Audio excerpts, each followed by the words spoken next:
ꯑꯍꯥꯟꯕꯃꯛꯇꯗ ꯃꯃꯤ ꯇꯤꯚꯤ ꯊꯧꯔꯝꯕꯨ ꯃꯤꯠꯌꯦꯡ ꯇꯥꯕꯤꯔꯤꯕ ꯄꯨꯝꯅꯃꯛꯄꯨ ꯑꯗꯣꯝꯒꯤ ꯍꯣꯁ ꯔꯣꯁꯅꯤ ꯑꯃꯗꯤ ꯗꯤꯜꯄꯥꯅ ꯇꯔꯥꯝꯅ ꯑꯣꯛꯆꯕꯒ ꯂꯣꯏꯅꯅ ꯏꯀꯣꯛꯅꯣꯅ ꯈꯨꯔꯨꯝꯖꯔꯤ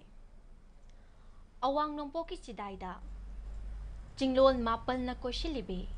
ꯂꯩꯔꯥꯡ ꯂꯩꯈꯜ ꯀꯌꯥꯅ ꯐꯨꯒꯥꯏꯅ ꯁꯥꯠꯂꯤꯕꯤ ꯂꯩꯀꯣꯜꯁꯤꯗ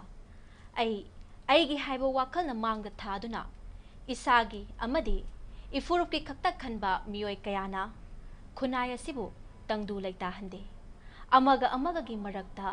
ꯌꯦꯡꯊꯤꯅꯕ ꯄꯣꯛꯍꯜꯂꯤ ꯃꯁꯤꯅ ꯃꯥꯂꯦꯝꯒꯤ ꯆꯥꯎꯈꯠ ꯂꯝꯖꯦꯜꯗ ꯊꯤꯟꯊꯗꯨꯅ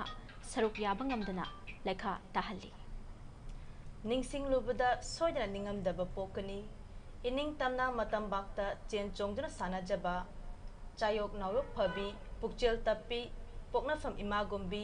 ꯃꯥꯂꯦꯝꯗ ꯊꯤꯕ ꯐꯪꯂꯔꯣꯏ ꯇꯥꯡꯖꯐꯝ ꯑꯣꯏꯔꯤꯕꯤ ꯏꯔꯝꯗꯝꯁꯦ ꯀꯥꯎꯔꯕ꯭ꯔꯥ ꯑꯩꯒꯤ ꯏꯃꯥꯗꯒꯤ ꯍꯦꯟꯕ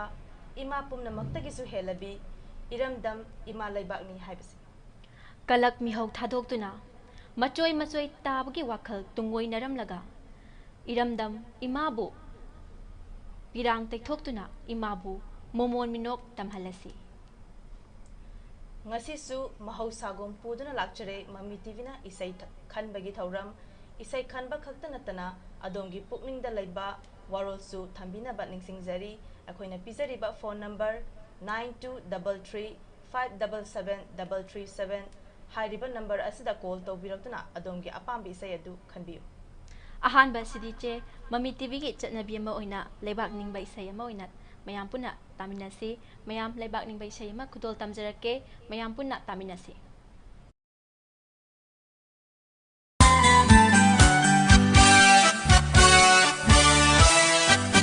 Sana Laiba Manipur, Manipur, Sana Laiba Manipur, Manipur, Poloy Nangi Manipur, Manipur, Poloy Nangi Manipur, Manipur, Lai Janungi Mani, Naraki Raina, Lai Janungi Mani, Naraki Raina, Piktak na, Mangal Chaubini, Piktak na, Mangal Chaubini, Sana Laiba Manipur, Manipur, Sana Laiba Manipur, Manipur, Poloy Nangi Manipur, Manipur, Poloy Nangi Manipur, Manipur.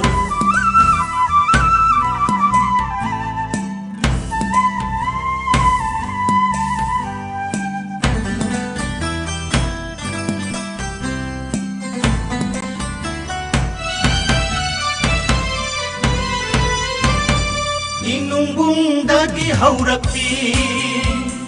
Jinglona palon tharibi Inungbungdagi haurakpi Jinglona palon tharibi Shanglen ki Josephi, Chanvi Haibi, Shanglen ki Josephi, Chanvi Haibi, Signalem na markuribi Signalem na markuribi Sana Laiba Manipur, Manipur, Sana Laiba Manipur, Manipur, Poloy Nangi Manipur. ꯑꯍꯥꯟꯕ call ꯄꯥꯏꯈꯠꯁꯤ ꯑꯍꯥꯟꯕ call ꯄꯥꯏꯈꯠꯆꯒꯦ hello Hello. ꯃꯃꯤ TV ꯆꯣꯏꯁꯅꯤ ꯑꯄꯥꯝꯕ ꯏꯁꯩ ꯈꯟꯕꯤꯌꯨ Madam, Tamoshi Nangi Erdi, Film Dage, I Pugning Wakal, Angawish Orion, Chalbashe, Dum Tadayo, Puspami Condenda. Call ꯇꯧꯕꯤꯔꯛꯏꯁꯤꯒꯤ ꯃꯤꯡꯒ ꯂꯩꯐꯝ ꯍꯥꯟꯅ ꯊꯝꯕꯤꯌꯨ Madam, I'm Mahendra, one came to Alekana, Hana Mekade. ꯃꯣꯍꯦꯟꯗ꯭ꯔꯣ ꯀꯔꯤꯒꯨꯝꯕ ꯑꯃꯇꯪ ꯅꯤꯡꯁꯤꯡꯖꯒꯦ ꯑꯍꯥꯟꯕ ꯀꯣꯂꯔꯁꯤ ꯉꯁꯤꯅ ꯑꯍꯥꯟꯕ ꯑꯣꯏꯅ ꯌꯦꯡꯕꯤꯕ꯭ꯔꯥ ꯅꯠꯇ꯭ꯔꯒꯅ ꯃꯃꯥꯡꯗꯁꯨ ꯄꯥꯔꯇꯤꯁꯤꯄꯦꯠ ꯇꯧꯕꯤꯈ꯭ꯔꯕ Madam, Nasina Hanbani. ꯉꯁꯤꯁꯨ ꯑꯍꯥꯟꯕ ꯑꯣꯏꯔꯒꯗꯤ ꯋꯥꯐꯝ ꯈꯔꯗꯪ ꯊꯝꯖꯔꯒꯦ ꯋꯥꯔꯧꯕꯤꯕꯗꯤ ꯌꯥꯗꯦ ꯃꯃꯥꯡꯗ ꯀꯣꯂꯔꯁꯤꯡꯅ ꯃꯦꯗꯥꯝ ꯃꯤꯁ ꯍꯥꯏꯅ ꯀꯧꯕꯤꯔꯛꯄ ꯃꯌꯥꯝ ꯑꯃ ꯌꯥꯎꯈ꯭ꯔꯦꯀꯣ ꯃꯈꯣꯏꯗꯁꯨ ꯑꯩꯈꯣꯏ ꯍꯣꯏ ꯃꯦꯗꯥꯝ ꯃꯤꯁ ꯀꯧꯕꯤꯕꯒꯤ ꯃꯍꯨꯠꯇ ꯏꯆꯜ ꯏꯆꯦ ꯅꯠꯇ꯭ꯔꯒꯅ ꯏꯆꯥꯅꯨꯄꯤ ꯍꯥꯏꯕꯅꯆꯤꯡꯕ ꯑꯁꯤꯒꯨꯝꯕ ꯑꯩꯈꯣꯏꯒꯤ ꯐꯖꯈ꯭ꯔꯕ ꯋꯥꯍꯩꯁꯤꯡ ꯑꯩꯈꯣꯏꯒꯤ ꯂꯣꯟꯁꯦ ꯑꯁꯤꯌꯥꯝ ꯐꯖꯩ ꯃꯦꯗꯥꯝ ꯑꯗꯨꯗꯤ ꯁꯤ ꯑꯣꯏꯅ ꯁꯤꯖꯤꯟꯅꯕꯤꯌꯨꯅ ꯊꯝꯖꯒꯦ ꯋꯥꯔꯧꯕꯤꯕ ꯌꯥꯗꯦꯀꯣ ꯍꯣꯏ ꯌꯥꯝ ꯅꯨꯡꯉꯥꯏꯖꯩ ꯀꯩꯅꯣ ꯏꯆꯟ ꯍꯥꯏꯖꯒꯦ ꯑꯩꯈꯣꯏꯅ ꯍꯜꯂꯝꯒꯅꯤꯗ ꯃꯥꯝ yamna nungaije akoina su ibung haina kaujage Ibung hojiki ibung na khanbirak pa isai du matek amatang lan thokpiramadi yamna nungai jagani khanje aigi pukning wakhal angau bisu oide he malem atia he malang nang hayu karino karamno mai sakse ko naba aigi pukning wakhal angau bisu oide itanga galsina kon se yamna lum lauraga tabada yam nungai ba pokhalek ibungi khonjel se ibung tabi ko ada tajaye ibungi khonjel se yamna lum lauraga yamna taba nungai ba khonjel haibadu oihale taba nungai ba dismida isen ai khonjel kano akoi mangda isesa komale hai ne meam nati yamna nungai jai ibung da ina yam hangjaning ba wahang amalaye ibung je piyo han ba oina khogi Mami TV choice saruk ya bane na thambi khre ado Mami TV choice thoram se santu e habe se kamaina khangbi bano ibung na ai isan kano ai inau pa kensang thang de iten we na takpir padagi nasin han boi ja jabane inau pa na Mami TV choice na numidangi nomaijing numitta santok bani adri isai khalo na takpir paneba hoi isan ngasi se ibung je daw yam yabasu ahan ba caller su ore ahan ba call torok pasu oi isai su yamna phajana sakto khre khon jel ga je lum la holaga tabada daga yamna nungai han ba faun bado yam nungai je ngonda yam kano to isan na habi ko re sang bagi waknam do dum phau jare isai je nupina sa e haram ba gi wa khaktani nupana sama ga di ibung sina sa ama ga su ya do bazani seka ka gi phau ni ibung ibung ya bini ko ibung ibung na akhoi ibung khoi gi program se ibung yamna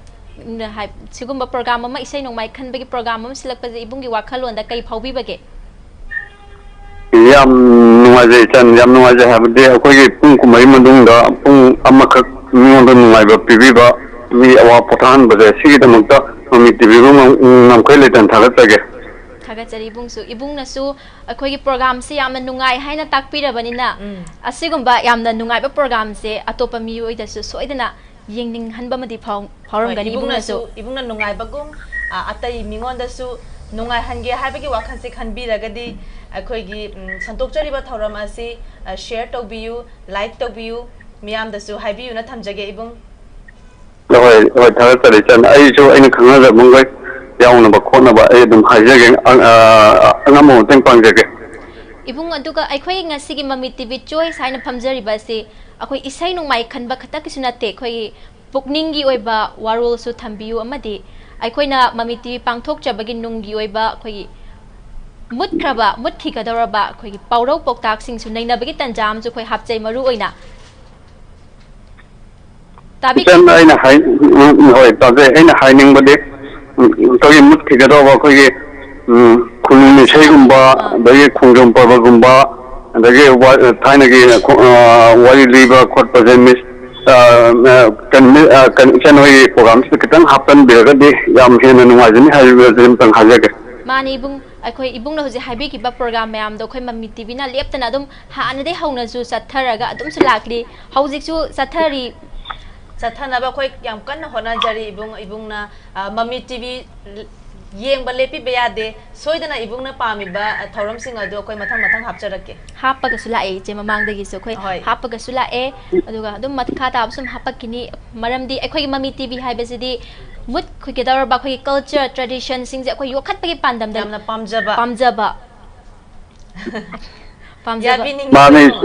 mani chance ai kanom tan da hajauge akhoi artishna koi mut ki ga ba koi thainam ngai da la phala ga ja koi na angang oi ngai da polishing mai ma khang yeng phangam ne du dikti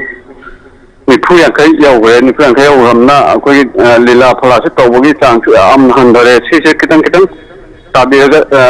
tabiraga mamu yeng ba phangan biraga di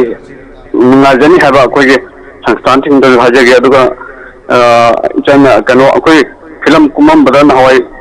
kanto artisting di pesane na doi launa re dubo kuje kutik kau market da main category na lakani yoksela agadi koi film ji jummat ke habagi pakat ta ba masu lai jawai ta yam phajawa wafamni ibungna thambiri basi ibungna thambiri ba wahai sing asi mari lainaba singna taraga soidana thabak ta onthorok po oisino haina koina su thamjage tabi koibo tadai ibung aduga akhoi gi program asigi khoi pawro poktak color khuding makki pawro poktak amade dum thamjai ibung da su pawro poktak amtang thambagi khudong chaba lawjage takpin ibung haijar agi bo roi takpio hiang tanari ngai tumbagi sel thauba halaman na dum hai thai ne hauna hainaraga laklaba khoina su dum taraga su laklaba pawro poktak amani ibung amuka han haijar ke hiang taningai tumbara sing thau haiba na mani ibung tumbagi sel thauba tumbagi sing thauba khangdra su kari su ibung adumadi chan khangja da bagi kai wakhanai wanga tuje puda ko khai haba adum bam de kha khangje kasu khai de ibung na ibung yu wakhalon kitang phongdok pirak parju khoi haninga tan thagat chai ibung na pamjana khanbirak paisai adu khoi thajana pus tawjarak lage ibung makha taba su khoi mami tv choice na taba atopa program sing da su saruk ya view haina haijari khoi gi program sing do kitang palauji se hoi Saturday Saturday night pung tare taba matam da su akoi sandok chai kwa ibung mathangi thangje numita soidana yengbi pung taba tare taba matam da aduga samana call toraga participate tawbugum mathangi hafta da su tawbiu haina thamjage je mathangi hafta chen ngarang chu ai yeng jab ngarang akoi gi lilagi akoi yambo bindro sandok do ai taga hoi loi ho do ye to je mathang da zo khoi gi Saturday night se khoi lilagi mukhai je unani haiba ma khoi gi organization sing na zu khoi pangi bam di ta hoba si ju khoi pal ho se hoi kan keman bagi ratan wonggam ratan akoi soidana mathang tawna ba sinjarake leptana bu yengbiu soidana mayam gi apam ba do khoi ju ning thungna ba hona jage am nungai jare ijo adum nasi dai adum sugui da biyeng jarane yengbiu bung mathangi Saturday night ta mukhai unaba matam da su call tawbirak tuna mukhai ga wari watai sanabi ba madi magi dialogue su khoi tawhan ko ibung gaina tahon ingba myam do mukhai da loina taholor si ibung hoi yam nungai jare ibung adudi ibung na pamna khanbirak khiba isai adu mayam puna taminarasi akoi khudol tamjarak lage thagat chari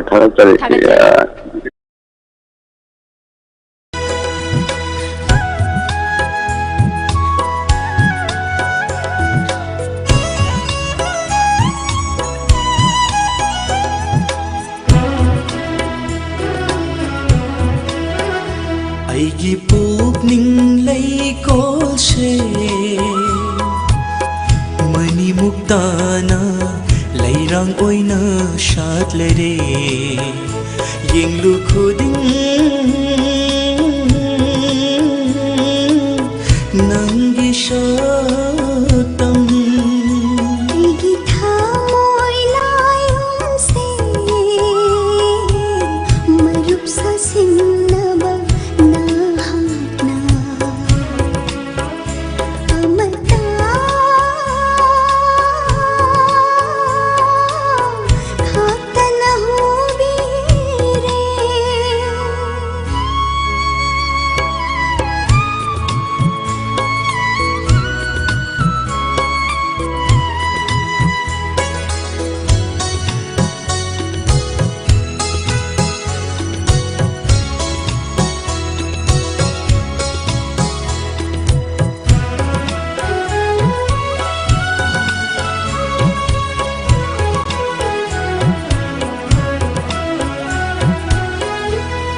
angauba chebang thamoida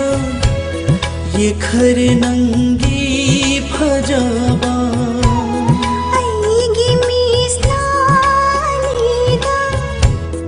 takh nangi jaba angauba ꯊꯃꯣꯏꯗ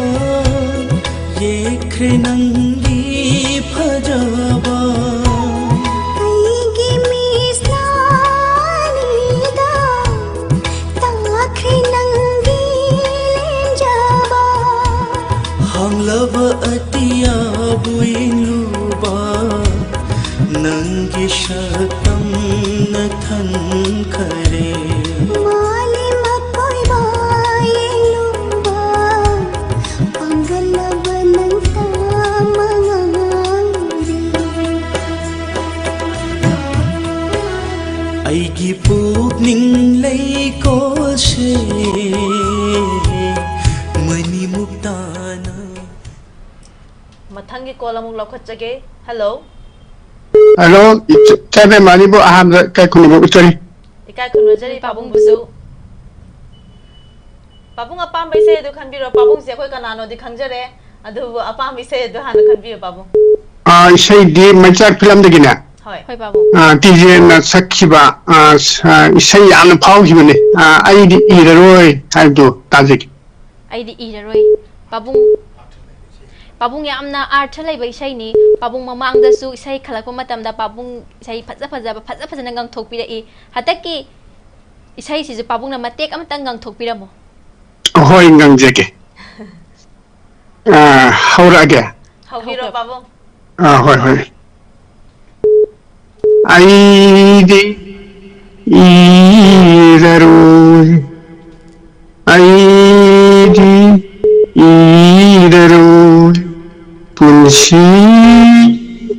giwari Nanggi wakalda hinjarakpa punsi aigi nasisu lenkini aigi punsi itu mata aigi iroi wakal kaya lam kan lojer ke Yam nungai je Babung पाबुंग सिबु हजिक करी करी हजिक हजिक पाबुंग से mummy TV choice येंगा लेबिरमी ब्रा नत्रगना कईदौ बिरमी बनो पाबुंग hꯧꯖꯤꯛꯇꯤ ꯑꯩ ꯆꯥꯛ ꯉꯥꯏꯖꯔꯝꯃꯤꯅꯤ ꯆꯥꯛꯁꯤ ꯀꯟꯅ ꯊꯣꯡꯉꯤ ꯑꯗꯨꯒ ꯄꯨꯡ 8 ꯇꯥꯔꯦꯅ ꯆꯪꯁꯤꯜꯂꯛꯄꯗ ꯃꯃꯥꯡꯗ ꯀꯣꯂꯔ ꯑꯃꯗꯗꯤ ꯏꯁꯩꯗꯤ ꯈꯜꯂꯝꯃꯦ ꯑꯗꯣ ꯍꯧꯖꯤꯛ ꯇꯧꯖꯔꯛꯏꯁꯤꯅꯤ Babung yam nungai je Babung na akhoi Mami TV choice sibu khaurang na ngai raga nongmai jing numi che Babung na yam khaurang na ngai bagi mami im su ta jai Babung makha tarak pada su akhoi gi Mami TV na taba Mami TV choice na taba atopa program yam da su saruk ya biu haina haijage Babung program yawi ngarang su tajai aduga pau su dum tajai pau pabada wahing bam kanu haise isabe mark nat oi birabra माने रोशनी wahing bam माने पाबुंग पाबुंग ना यामना खंगना येंबिरमख्रे यामना hoi ye tajai pau यामना नुंगाइ जे पाबुंग पाबुंग होइना समाइना लेप्तना येंबिबा सिगुम्बसिनासु अखोइना मखा ताना संतोक्पा ngamjariबनी अदुना अखोइनासु पाबुंगदा लेप्तना येंबियो हाइना थमजगे mummy TV choice की थरम सिखक नतना अतै संतोरकलिबा mummy TV ना संतोक्पा programme कया अमसु पाबुंग सोइदना येंबियो को au yenje Babung mamang da su Babung gi mamal yam laba wahi kaya ma thambirami hatak su Babung gi pukning gi ba wahi khara thambina ba haijari Babung hoi thamjage wafam adudi masini Dr. Singadi mi ki thawai kannabu hotnabiri yam kanna honari amarom dana lan tawduna hatnari nioi ba haibase lai brahmana phau top tawduna su nioi oksi phangbong amkide amtang phangba punsi asi isona pibirakpa matam adu bhaudi hinhan biu aduna mairi na basina lalasi mapung phana loisalhan biro tangdung laitan lahan biro hajari sidang hajagi isaben yam nungai jai Babung khoi Mami TV choice ke chana bi ama oina akoina dum pangthokpa khoi gi chande खुदिंग पांगथोकजबा थोरम असिदा थमजबा पाउरौ पौताक अमतंग पाबुंगी मफमदा थमजरके हाइजरी हियांग तानरिंगै तुम्बागी सेल थौबा अदुदी यमलाय वानिदा सेल थौबा हाइबसिमक्ता बुमीना यामना सौनिंगबा वानी अदुगा यामना कन्ना थबक अमा चंगहनदबा यादे लोइसनदबा यादे थबम कन्ना तौरिदा याम कन्ना सेल थौरकपा कनोदुबु याम सौनिंगबा थौरमनि हाइजगे मतंग पाबुंगी ममल यामलबा वाहै खरा थंबीबगीदमक अकोइनसु पाबुंग बु हाइनिंगाय लेतना थागतचरी पाबुंग चे खोइगी प्रोग्राम सिंग पाबुंग करी करी येंगबनु दुसु खंगहौजी चे हांगसी पाबुंगदा पाबुंग अखोइगी अतोपा प्रोग्राम पाबुंगना येंगबा खरा खक हाइबिरकपा यागद्रो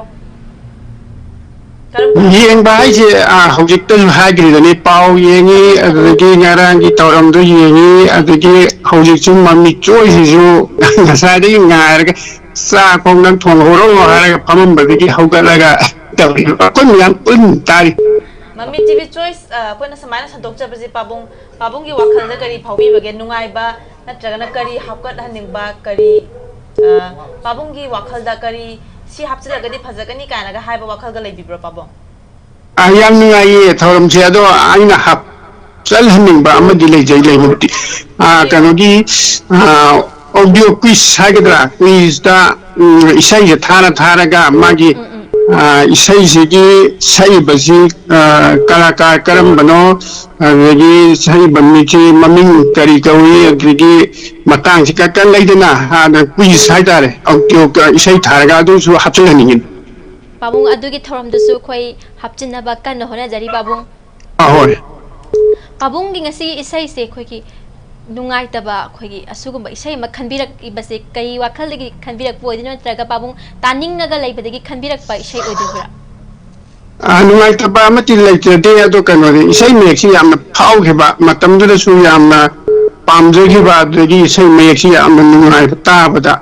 akoigi olati jen gi isai hainari manidana hoi babu pabung yam nungai jai mami tv choice na sandok jaba नोमाइजिंग खुदिंगी संदोकजबा प्रोग्राम असिदा पाबुंगना तुम कॉल तौबिरक्तुना पाबुंगी अपाम्बे इसै अमदि पुकनिंगी वारोल अदु थंबिबगी दमक्तसु अमुका हना हाइनियाजना थागतचरी पाबुंग थागतचरी सेदि पाबुंगी इसै सि थानबा तौरसि पाबुंगी अपाम्बे इसै अदु अखोय खुदोल तमजरक लगे मथंगी नोमाइजिंग दा मुक थेंगनरसि पाबुंग खुदोल तमजरक लगे इसै अदु मयाम पुना तामिनरसि ahoy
mari wai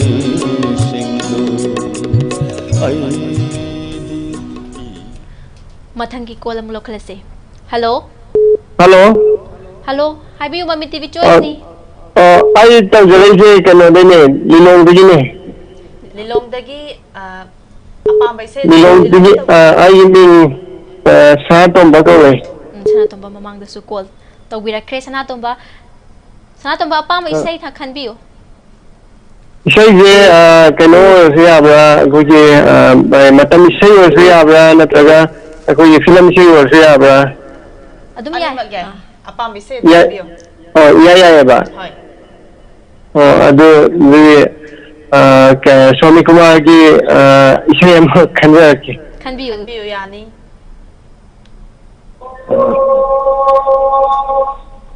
Punsisina ahanan tawda punsisina ahanan tawda adu isai ta tajai. Yamna fajaba isai ni. Thana dagi maming adum pharaga lakpa Hojik su phawri. Hoi hojik su phawri mayamna tabagi su adum chokthar dai da bai sai gum isai amagum bani ko khanbirakli bai se Atra yamna leiba isai yamna su pukning tabda su pukning nungsiba ma phawba isai ma oidune sigi punsi sina ahan bai bai sai se. Punsisina ahanan tawda isai do ai am pam ja aduga mahidi isai gi artha ji amna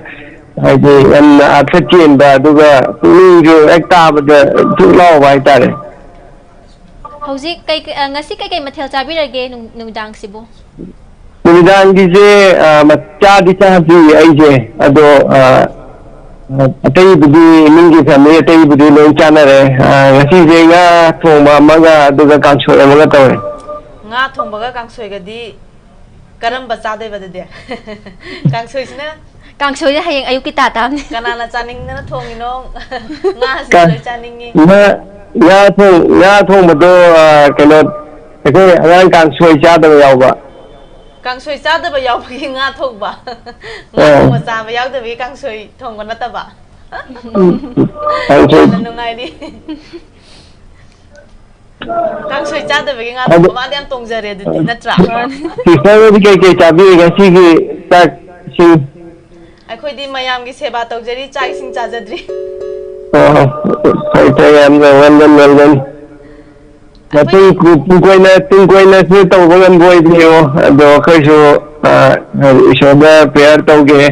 Sojan oi jage. Mami TV yang chaukat pa ada ia tai hai di lainari ba to pasing degi so hena mai pa audio Oi jage Mayam gi thaujal dumak na akhoi mai pak pa soidan oi jage. hoi Akhoi gi thauram asi karamba channel Karamba khuthang da yengbi bano amtang thambiu. ai je adam keno goi Mami TV gi ai adam live streaming tharak pa do adam ni ai Mami TV gi keno do Ngarangi Saturday night Oza Robindro unaba yengbi hawi ko. Ngalang adugi do ai mateng hai mateng hai introduce to do mai una ga introduce to do mateng hai do do na gi khoi da accident am thok pa adugi accident hoi na keno chen thok na keno thok na ngai kan da yeng nang hau de do ma de stow hai ai sing do na ko na du ngai de la ta di da Sumaina akoina Saturday night ta sumang lagi artist mayam ama kokhatlaga akogi unaba se sida sana tombai wakal da kai phawi bage ai wakanda si an phai an khane aduga tu da ke gamba ko gi sumang ni gi ke gamba ko yauni ba haibdi sumang ni si kamai ni yaw ga da ge na thai sumang ni gi film da kamai la ka da ge ga ne khanja ba adu na tha da dikhala haidi kitang sumang ni si di sangbam khang da hai da ne lambi sangbam khang da si lai ta ga ji sai na moi gi ai da expert sing na moina smaina si smaina ras mai chang da bani khot ka da bani adagi hai ta business mai ta ga tamaga si na moina piri ba moi ye message sin dina ai ta ne adu moi una wadagi adum sin di am kanai adu hai janu adu makata na se adum una biyo ada ko si captain ban yang jai yam nungai jai ibung ni hojik mathangi Saturday da su khoi gi lila gi mukhai hai di mayam le khangna mukhai soidana khoi unajaragani mathangi Saturday night show da su soidana yengbina ba amadi mukhai ga call tawduna wari sanaba mukhai ga interaction tawbagi tanja da su lawbiu hoi isona koi khudingna pukchi sangna thambi chado ai soidana yeng ngai hona jagi yengbiyo akoina santochariba program khara asi kanai ena khanbi ko sanatomba hojita ju kanai na thambi kre khanle kanai ai khanle bade khanle bagi waramdi akoina call tawjagai je kanai habagi tawini ba kanade haragadi akoi kasu sida interest lawro ba ado kanai na khanbagi ni tawjagai je ado kanade na khanlagadi kaidono na dum khanna damneba ado kanai na khanbagi ni aina call tawjagai je Mami TV na tharak pa live streaming oigara na tagana aina yenghauda aina di yengba adumba maham laigiba sing su dum yengba ai yawi ado live yenghauda khotaba mama do ko na dum yengba yawi aduga ayam de live streaming dum yengla gi dum honai ai thabuk ki by chance ai thabuk la yada dagi yenghauda kholaudaba adum mana do lere aduna to daya ma tam do nesta na adum streaming live to se ni ai do honai yam nungai jai ibung na yam na kanai yam na nungai haina haibira banina kanaba nungai ba se mayam ju punna lawmina se duna ibungi friend circle daidi leminari ba mayam da su thauram asi saru ya biu haina ibungna haibiu sure of course je dudi da dana haibi pauro amatang thamau se khoya Mami TV choice ki chatna bi ma oina pauro thamjarake lanba chumba TV ga nu puning da khanba warol do haibiu ko thamjaragi bunga dudi angang di ningtha da khangi angang di ningtha da khangi da hoi angang di ningtha da khangi badi angang je kaino to habni phagi angang je magi kaino je magi kaino ma hedi magi tunga horakada wa future magi idea yang sina chawla ga magi ni oiroi natagana magi togamba adi magi apamba adi smara magi sam na kanda ni oi habade ningtha da khangi habni yamna nungai jai yamlaba mamal yamlaba wahi khara thambirak pagidama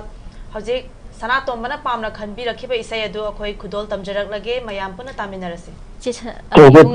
kana dadi dedicate tawbiningi haibado adu khatanga hangausi hoi aduma wacha hore kana dedicate tawbining ba dedicate che ai chanpa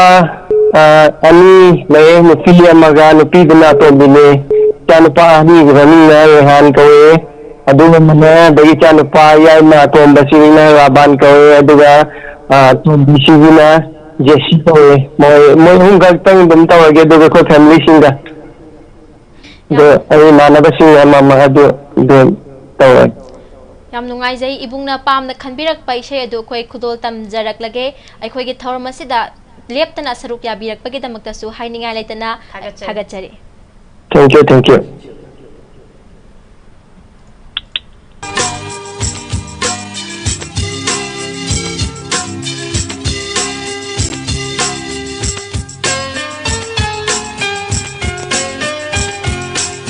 punsisina ahanba mangthau narakpa mikupta ngaiduna leirami shanti gi yetnaba kaya malem sida punsisina ahanba mangthau narakpa mikupta ngaiduna leirami shanti gi yetnaba kaya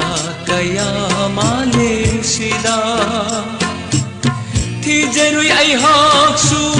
shanti gi horakham kadaidano adubu mangki adumak amamba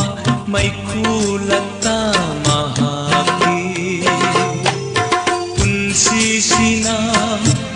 ahanba ꯐꯥꯎꯅꯔꯛꯄ ꯃꯤꯀꯨꯞꯇ ꯉꯥꯏꯗꯨꯅ ꯂꯩꯔꯝꯃꯤ ꯁꯥꯟꯇꯤꯒꯤ ꯌꯦꯛꯅꯕ kaya kaya malemsida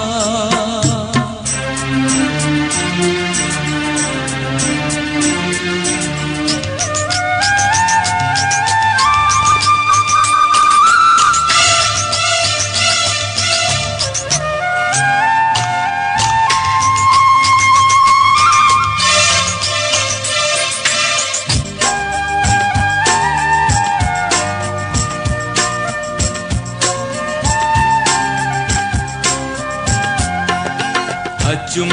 aran khangnadraba asun anathinadraba ngasigi malem sida hingliba punsi se karigida maktano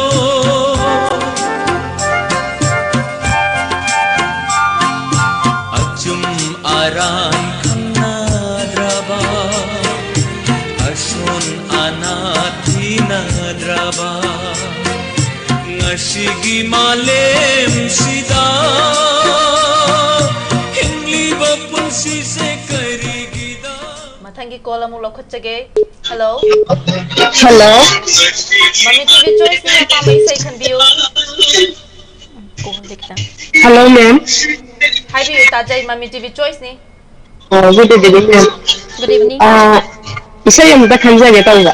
yani isai khanabagi damakti ne khoina sandokjari matharamasi isai khanbiu alova saina adunata laknabaini aitide alova saina idala sairage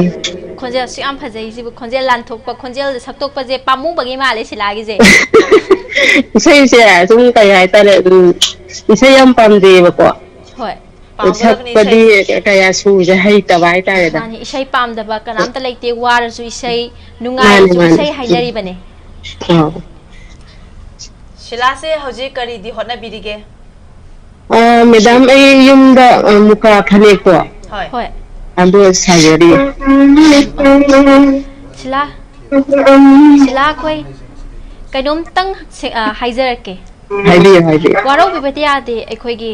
phajakraba ipai pu singna thambiramba mingau singje ekhoi na yokhatana kana laaga yokhatpi kini aduna silana ekhoi da medam kawbagi mahutta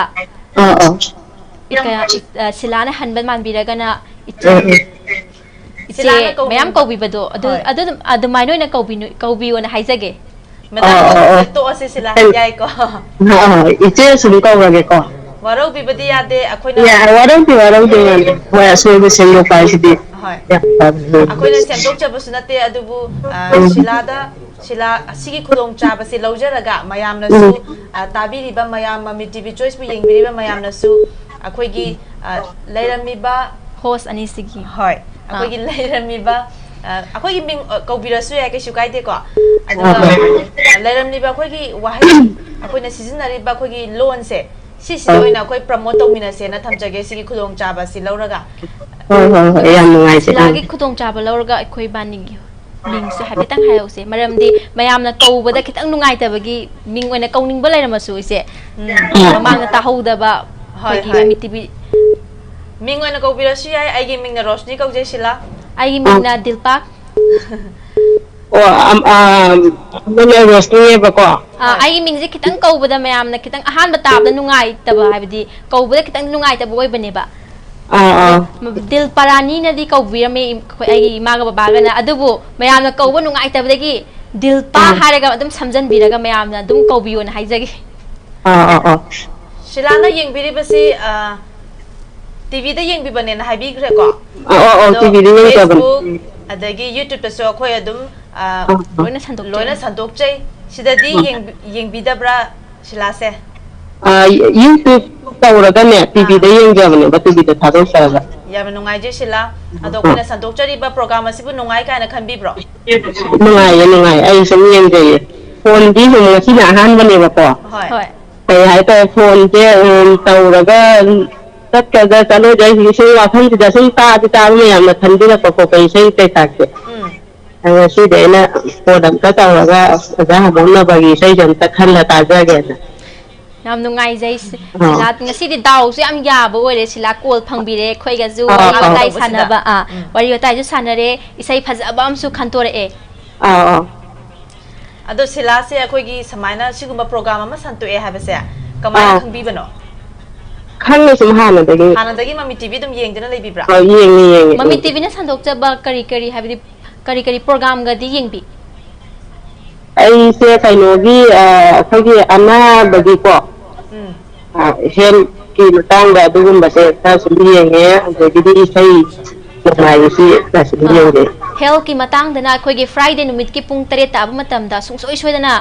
live ꯊꯥꯖꯩꯀꯣ ꯑꯩꯈꯣꯏ ꯑꯗꯨꯝ ꯃꯃꯥꯡꯗꯁꯨ ꯊꯥꯔꯒ ꯂꯥꯛꯏ ꯍꯧꯖꯤꯛꯁꯨ ꯑꯗꯨꯝ ꯃꯊꯪꯒꯤ Friday ꯅꯨꯃꯤꯠꯇꯁꯨ ꯑꯩꯈꯣꯏ ꯊꯥꯖꯔꯛꯀꯅꯤ ꯑꯗꯨꯗꯁꯨ ꯁꯨꯡꯁꯣꯏ ꯁꯣꯏꯗꯅ ꯃꯤꯠꯌꯦꯡ ꯇꯥꯕꯤꯌꯨꯅ ꯍꯥꯏꯖꯒꯦ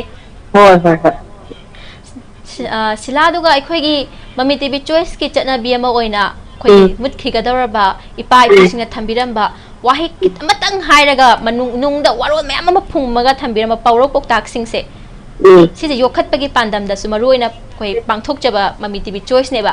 ꯑꯗꯨꯅ ꯑꯩꯈꯣꯏ ꯀꯣꯂꯔ ꯈꯨꯗꯤꯡꯃꯛꯀꯤ ꯄꯥꯎꯔꯧ ꯄꯥꯎꯇꯥꯛ ꯑꯃꯗꯤ ꯑꯗꯨꯝ ꯊꯝꯖꯩ ꯑꯗꯨꯅ ꯁꯤꯂꯥꯗꯁꯨ ꯉꯁꯤꯗꯤ ꯄꯥꯎꯔꯧ ꯄꯥꯎꯇꯥꯛ ꯑꯝꯇꯪ ꯊꯝꯖꯔꯛꯀꯦ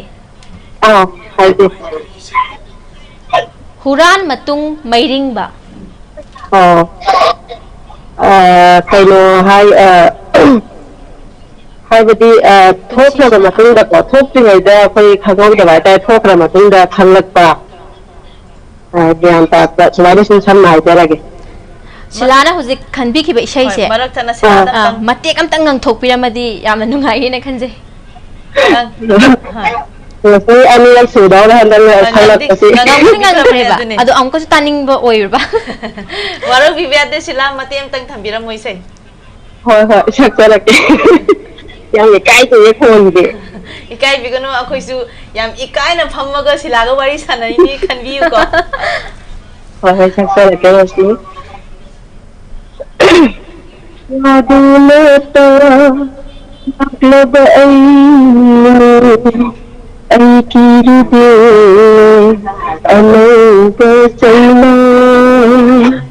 ꯋꯥꯗꯨꯂꯦꯞꯇ ꯅꯛꯂꯕ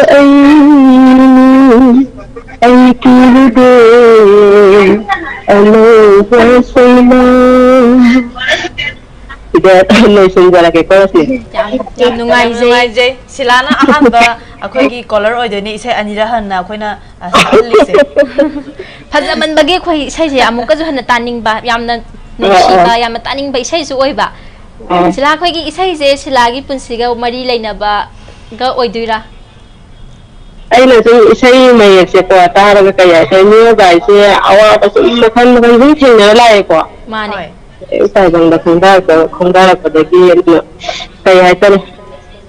ꯀꯤꯔꯛꯇꯕ ꯍꯥꯏꯇꯥꯔꯦꯗ ꯁꯨꯝ ꯑꯋꯥꯕꯁꯤꯡꯁꯦ ꯃꯥꯅꯦ ꯁꯤꯂꯥ ꯑꯩꯈꯣꯏ ꯃꯤꯑꯣꯏꯕꯁꯦ ꯊꯧꯅꯥ ꯍꯟꯕ ꯌꯥꯗꯦ ꯃꯥꯅꯦ ꯂꯦꯞꯇꯅ ꯍꯟꯕ ꯆꯪꯁꯤꯟꯒꯗꯕꯅꯤ ꯌꯥꯗꯦ ꯊꯦꯡꯅꯒꯗꯕꯅꯤ ꯍꯥꯏꯕ ꯋꯥꯈꯜꯁꯦ ꯄꯨꯟꯁꯤ ꯍꯥꯏꯕꯁꯤꯗꯤ ꯂꯥꯟꯊꯦꯡ ꯉꯥꯛꯇꯅꯦ ꯂꯥꯟꯊꯦꯡ ꯑꯗꯨ ꯃꯥꯌꯣꯛꯅꯔꯒ ꯃꯥꯏ ꯄꯥꯛꯄ ꯃꯤꯁꯛ ꯑꯣꯏꯕ ꯉꯝꯕꯗꯨꯅꯤ ꯃꯤꯑꯣꯏꯕ ꯍꯥꯏꯕꯁꯤꯗꯤ ꯁꯤꯂꯥꯅ ꯍꯧꯖꯤꯛ ꯄꯥꯝꯅ ꯈꯟꯕꯤꯔꯛꯄ ꯏꯁꯩ ꯑꯗꯨ ꯑꯩꯈꯣꯏ ꯊꯥꯖꯔꯛꯅꯕ ꯇꯧꯖꯔꯒꯦ ꯃꯊꯪ ꯇꯥꯔꯛꯄ ꯑꯩꯈꯣꯏꯒꯤ ꯄ꯭ꯔꯣꯒ꯭ꯔꯥꯝ ꯁꯟꯗꯣꯛꯆꯕꯁꯤꯡꯗꯁꯨ ꯁꯤꯂꯥꯅ ꯀꯣꯜ ꯇꯧꯕꯤꯔꯛꯇꯨꯅ ꯄꯨꯛꯅꯤꯡꯒꯤ ꯋꯥꯔꯣꯜ ꯑꯗꯩꯗꯤ ꯏꯁꯩ ꯃꯌꯥꯝ ꯑꯃ ꯈꯟꯕꯤꯗꯨꯅ ꯑꯩꯈꯣꯏ ꯃꯇꯝ ꯁꯥꯡꯅ ꯀꯨꯏꯅ ꯄꯨꯟꯃꯤꯟꯅꯈꯤꯁꯤ ꯍꯥꯏꯕꯁꯤ ꯊꯝꯖꯔꯒ ꯍꯧꯖꯤꯛ ꯏꯁꯩ ꯑꯗꯨ ꯈꯨꯗꯣꯜ ꯇꯝꯖꯔꯛꯂꯒꯦ ꯊꯥꯒꯠꯆꯔꯤ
ꯆꯤꯡꯅꯗꯦ ꯑꯅꯧꯕ ꯆꯩꯅ ꯋꯥꯗꯨꯅꯇ ꯂꯥꯛꯂꯕꯩꯅꯤ ꯋꯥꯗꯨꯅꯇ ꯂꯥꯛꯂꯕꯩꯅꯤ ꯑꯩ ꯆꯤꯡꯅꯗꯦ ꯑꯅꯧꯕ ꯆꯩꯅ ꯑꯩ ꯆꯤꯡꯅꯗꯦ ꯑꯅꯧꯕ ꯆꯩꯅ ꯑꯩ ꯆꯤꯡꯅꯗꯦꯅꯦ ꯑꯅꯧꯕ ꯆꯩꯅ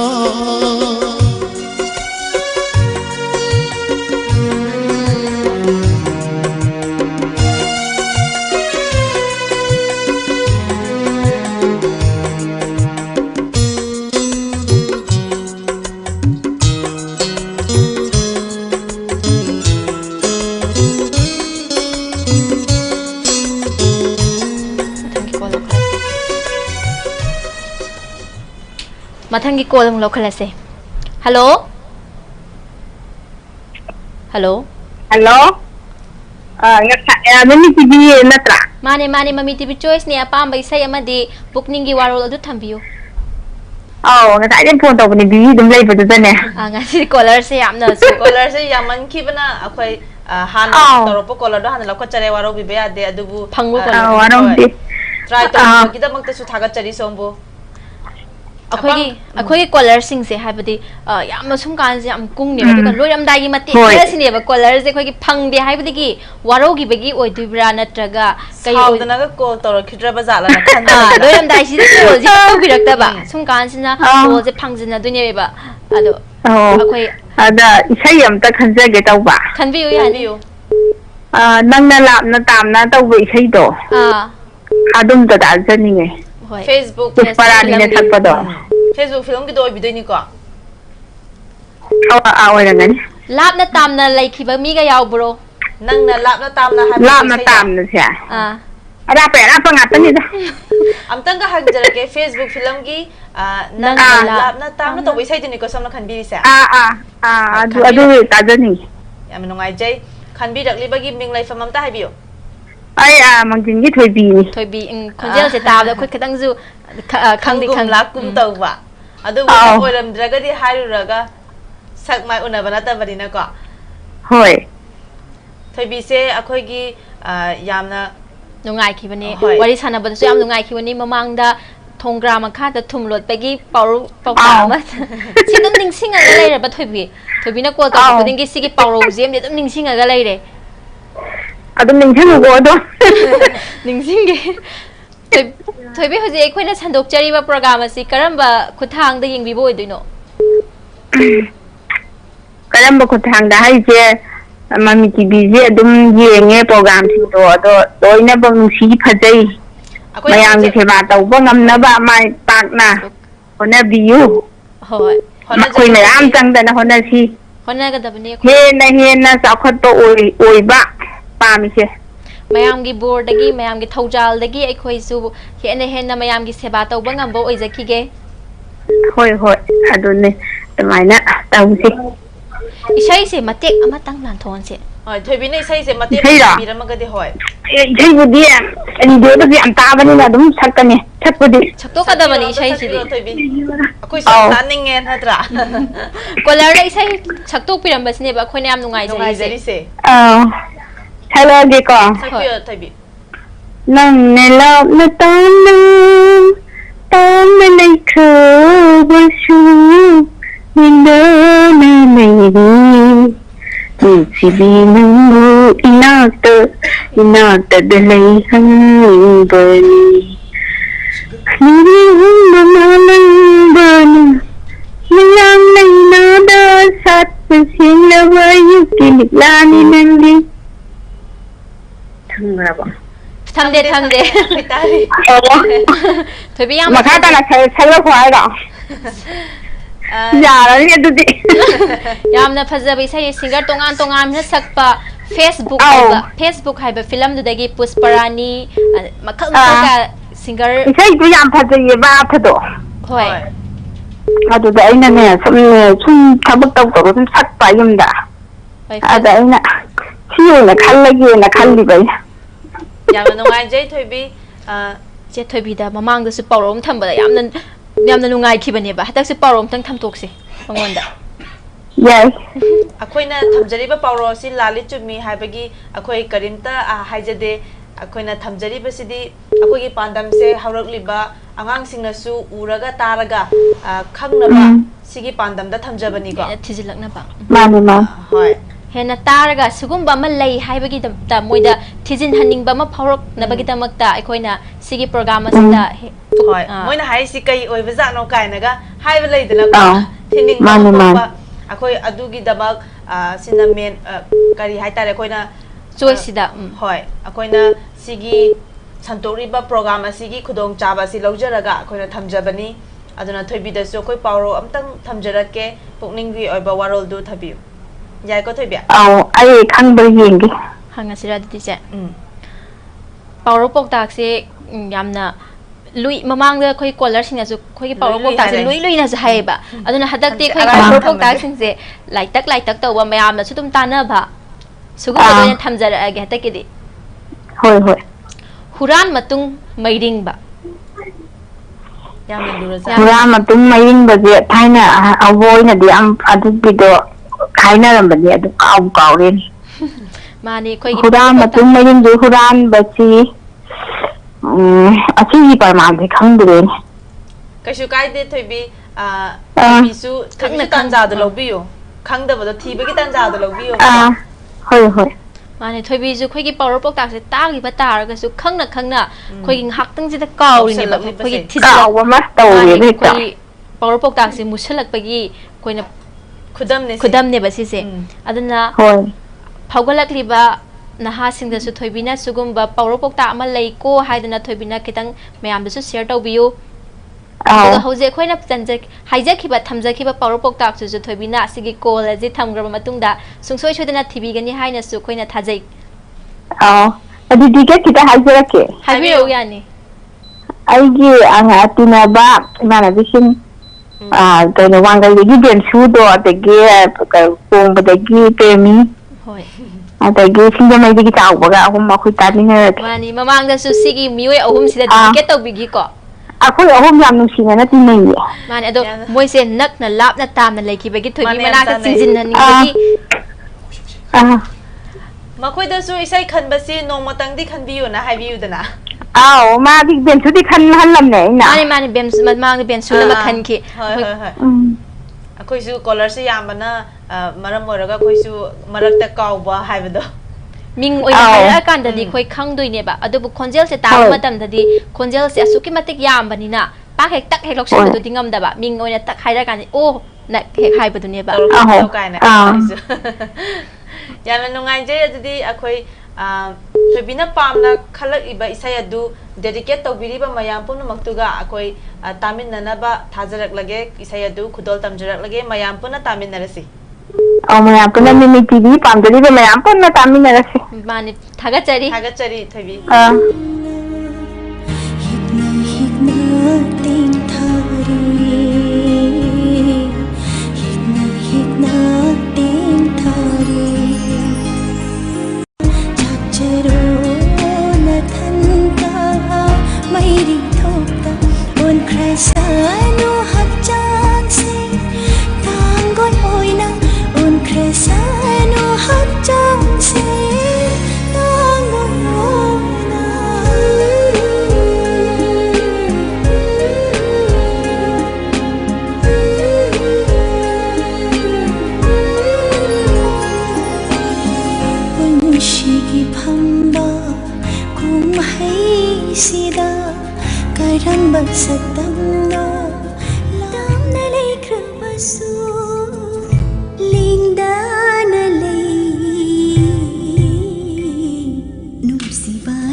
malangba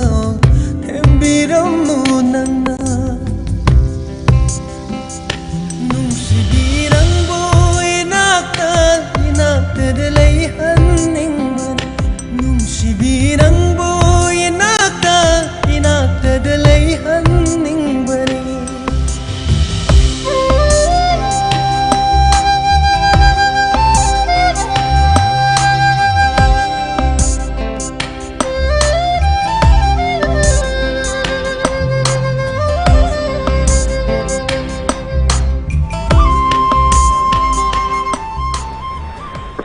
Matang call among lokot jage Mami TV choice ni call to birak ni ba isay kan biyo. Good evening, madam. Good evening. Ma'am, ay Jitin Huirem yang thang dagi ni. Yang thang dagi Jiten Huirem. Jiten Huirem si mamang no su phone to birak kre chumi ko Jiten. To. Ya manungay jay ado Jiten isay amtang kan birak mo hana. Madam ay ko ne thamu sinangi diare film do. Hoy. Ado dagi isip nabuja pusmani sabudo adum tabjake. Isay mayek tom ta habiyo. Hayu ne. Hayu. Oh.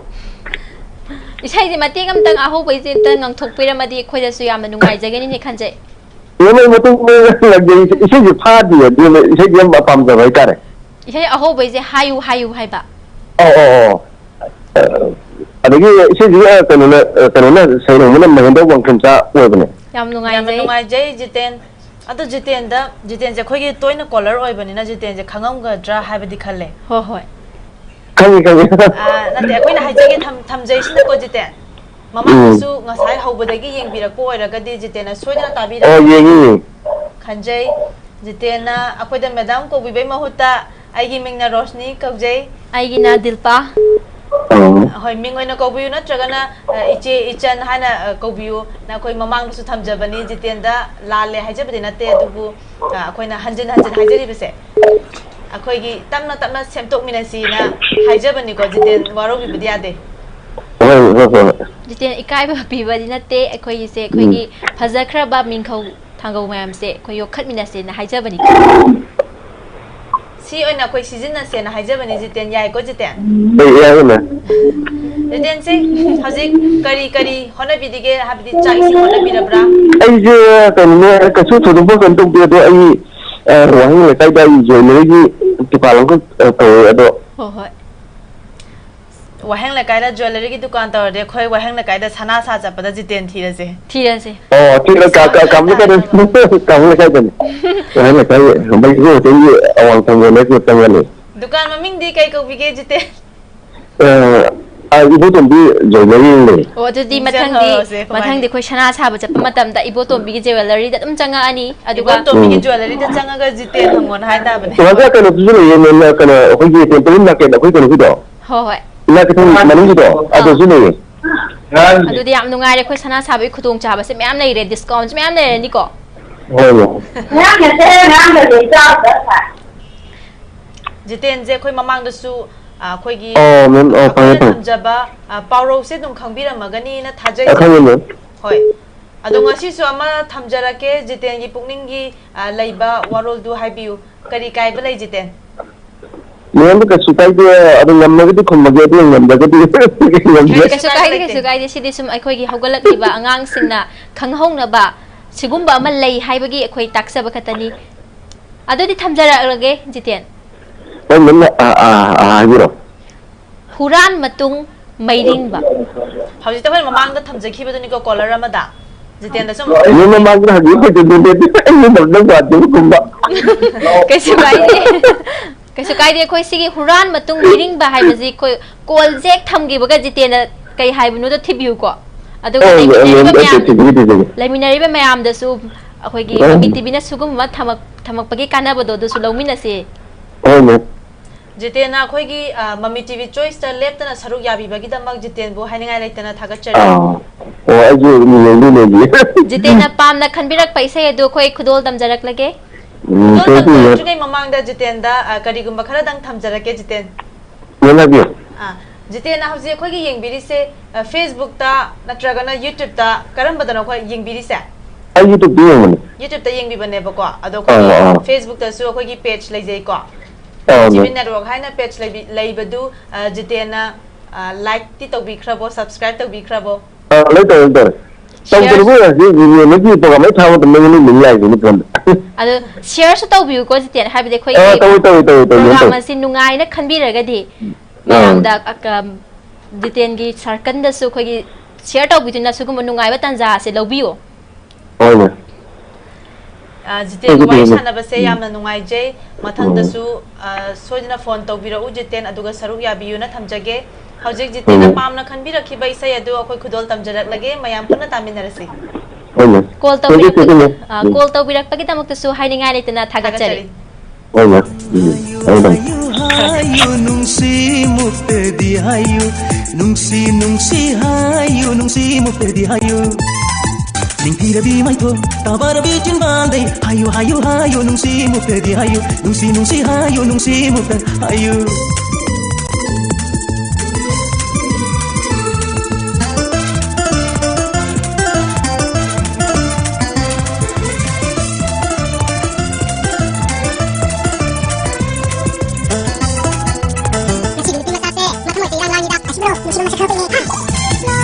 Shiba, apa ma, pondok lo tingna ba laitana. Matangino Shiba, apa ma, pondok lo tingna ba laitana. Nung tibi shaba, jo hati ma ito, nung Shiba apa ma, hoshu na yaure.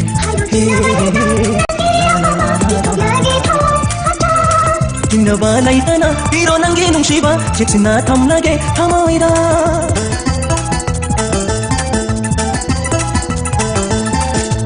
Hayu nungsi mukte di hayu nungsi hayu nungsi mukte hayu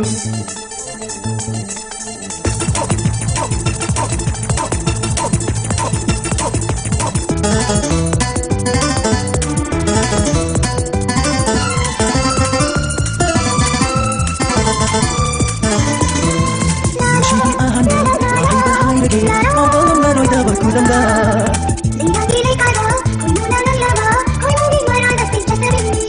Nadi oi handing di oi ningi Nandini hai bakuna chafi kaduro Tumba jaba khangare nangi nungsi wa khalda ngau wa oi re ai gi kunsi Tumba jaba khangare isu nungsi wa khalda ngau gi oi re ai gi kunsi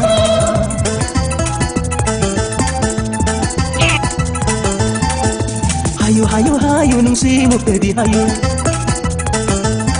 Oh hayu nungsi mukte di hayu nungsi hayu nungsi mukte di hayu Ningtira bi mai thom tabara bi chin bande hayu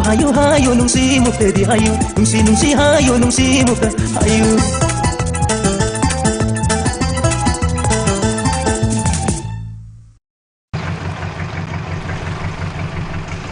The first time that I entered. Hello Hello, hai biu Mami TV choice ni apa mi sai khan biu akang bana tum film ji hay na khan jage akang bana chong gi karam bai sai obidino akang bana tum oi haure ta godo akang bana chong akang wana chong gi isai khan birak li bagi ming lai famam da than biu ai hiang na me la ka gi elam bang sini elangum sini isai se mateng amtang sini na ngang thok pira madi am nungai jagani hai godo ka pro kren hoje akang bana chom abi madi mateng amtang ngang thok pira masudum yani ko sini na chom film gi hai bani ko sini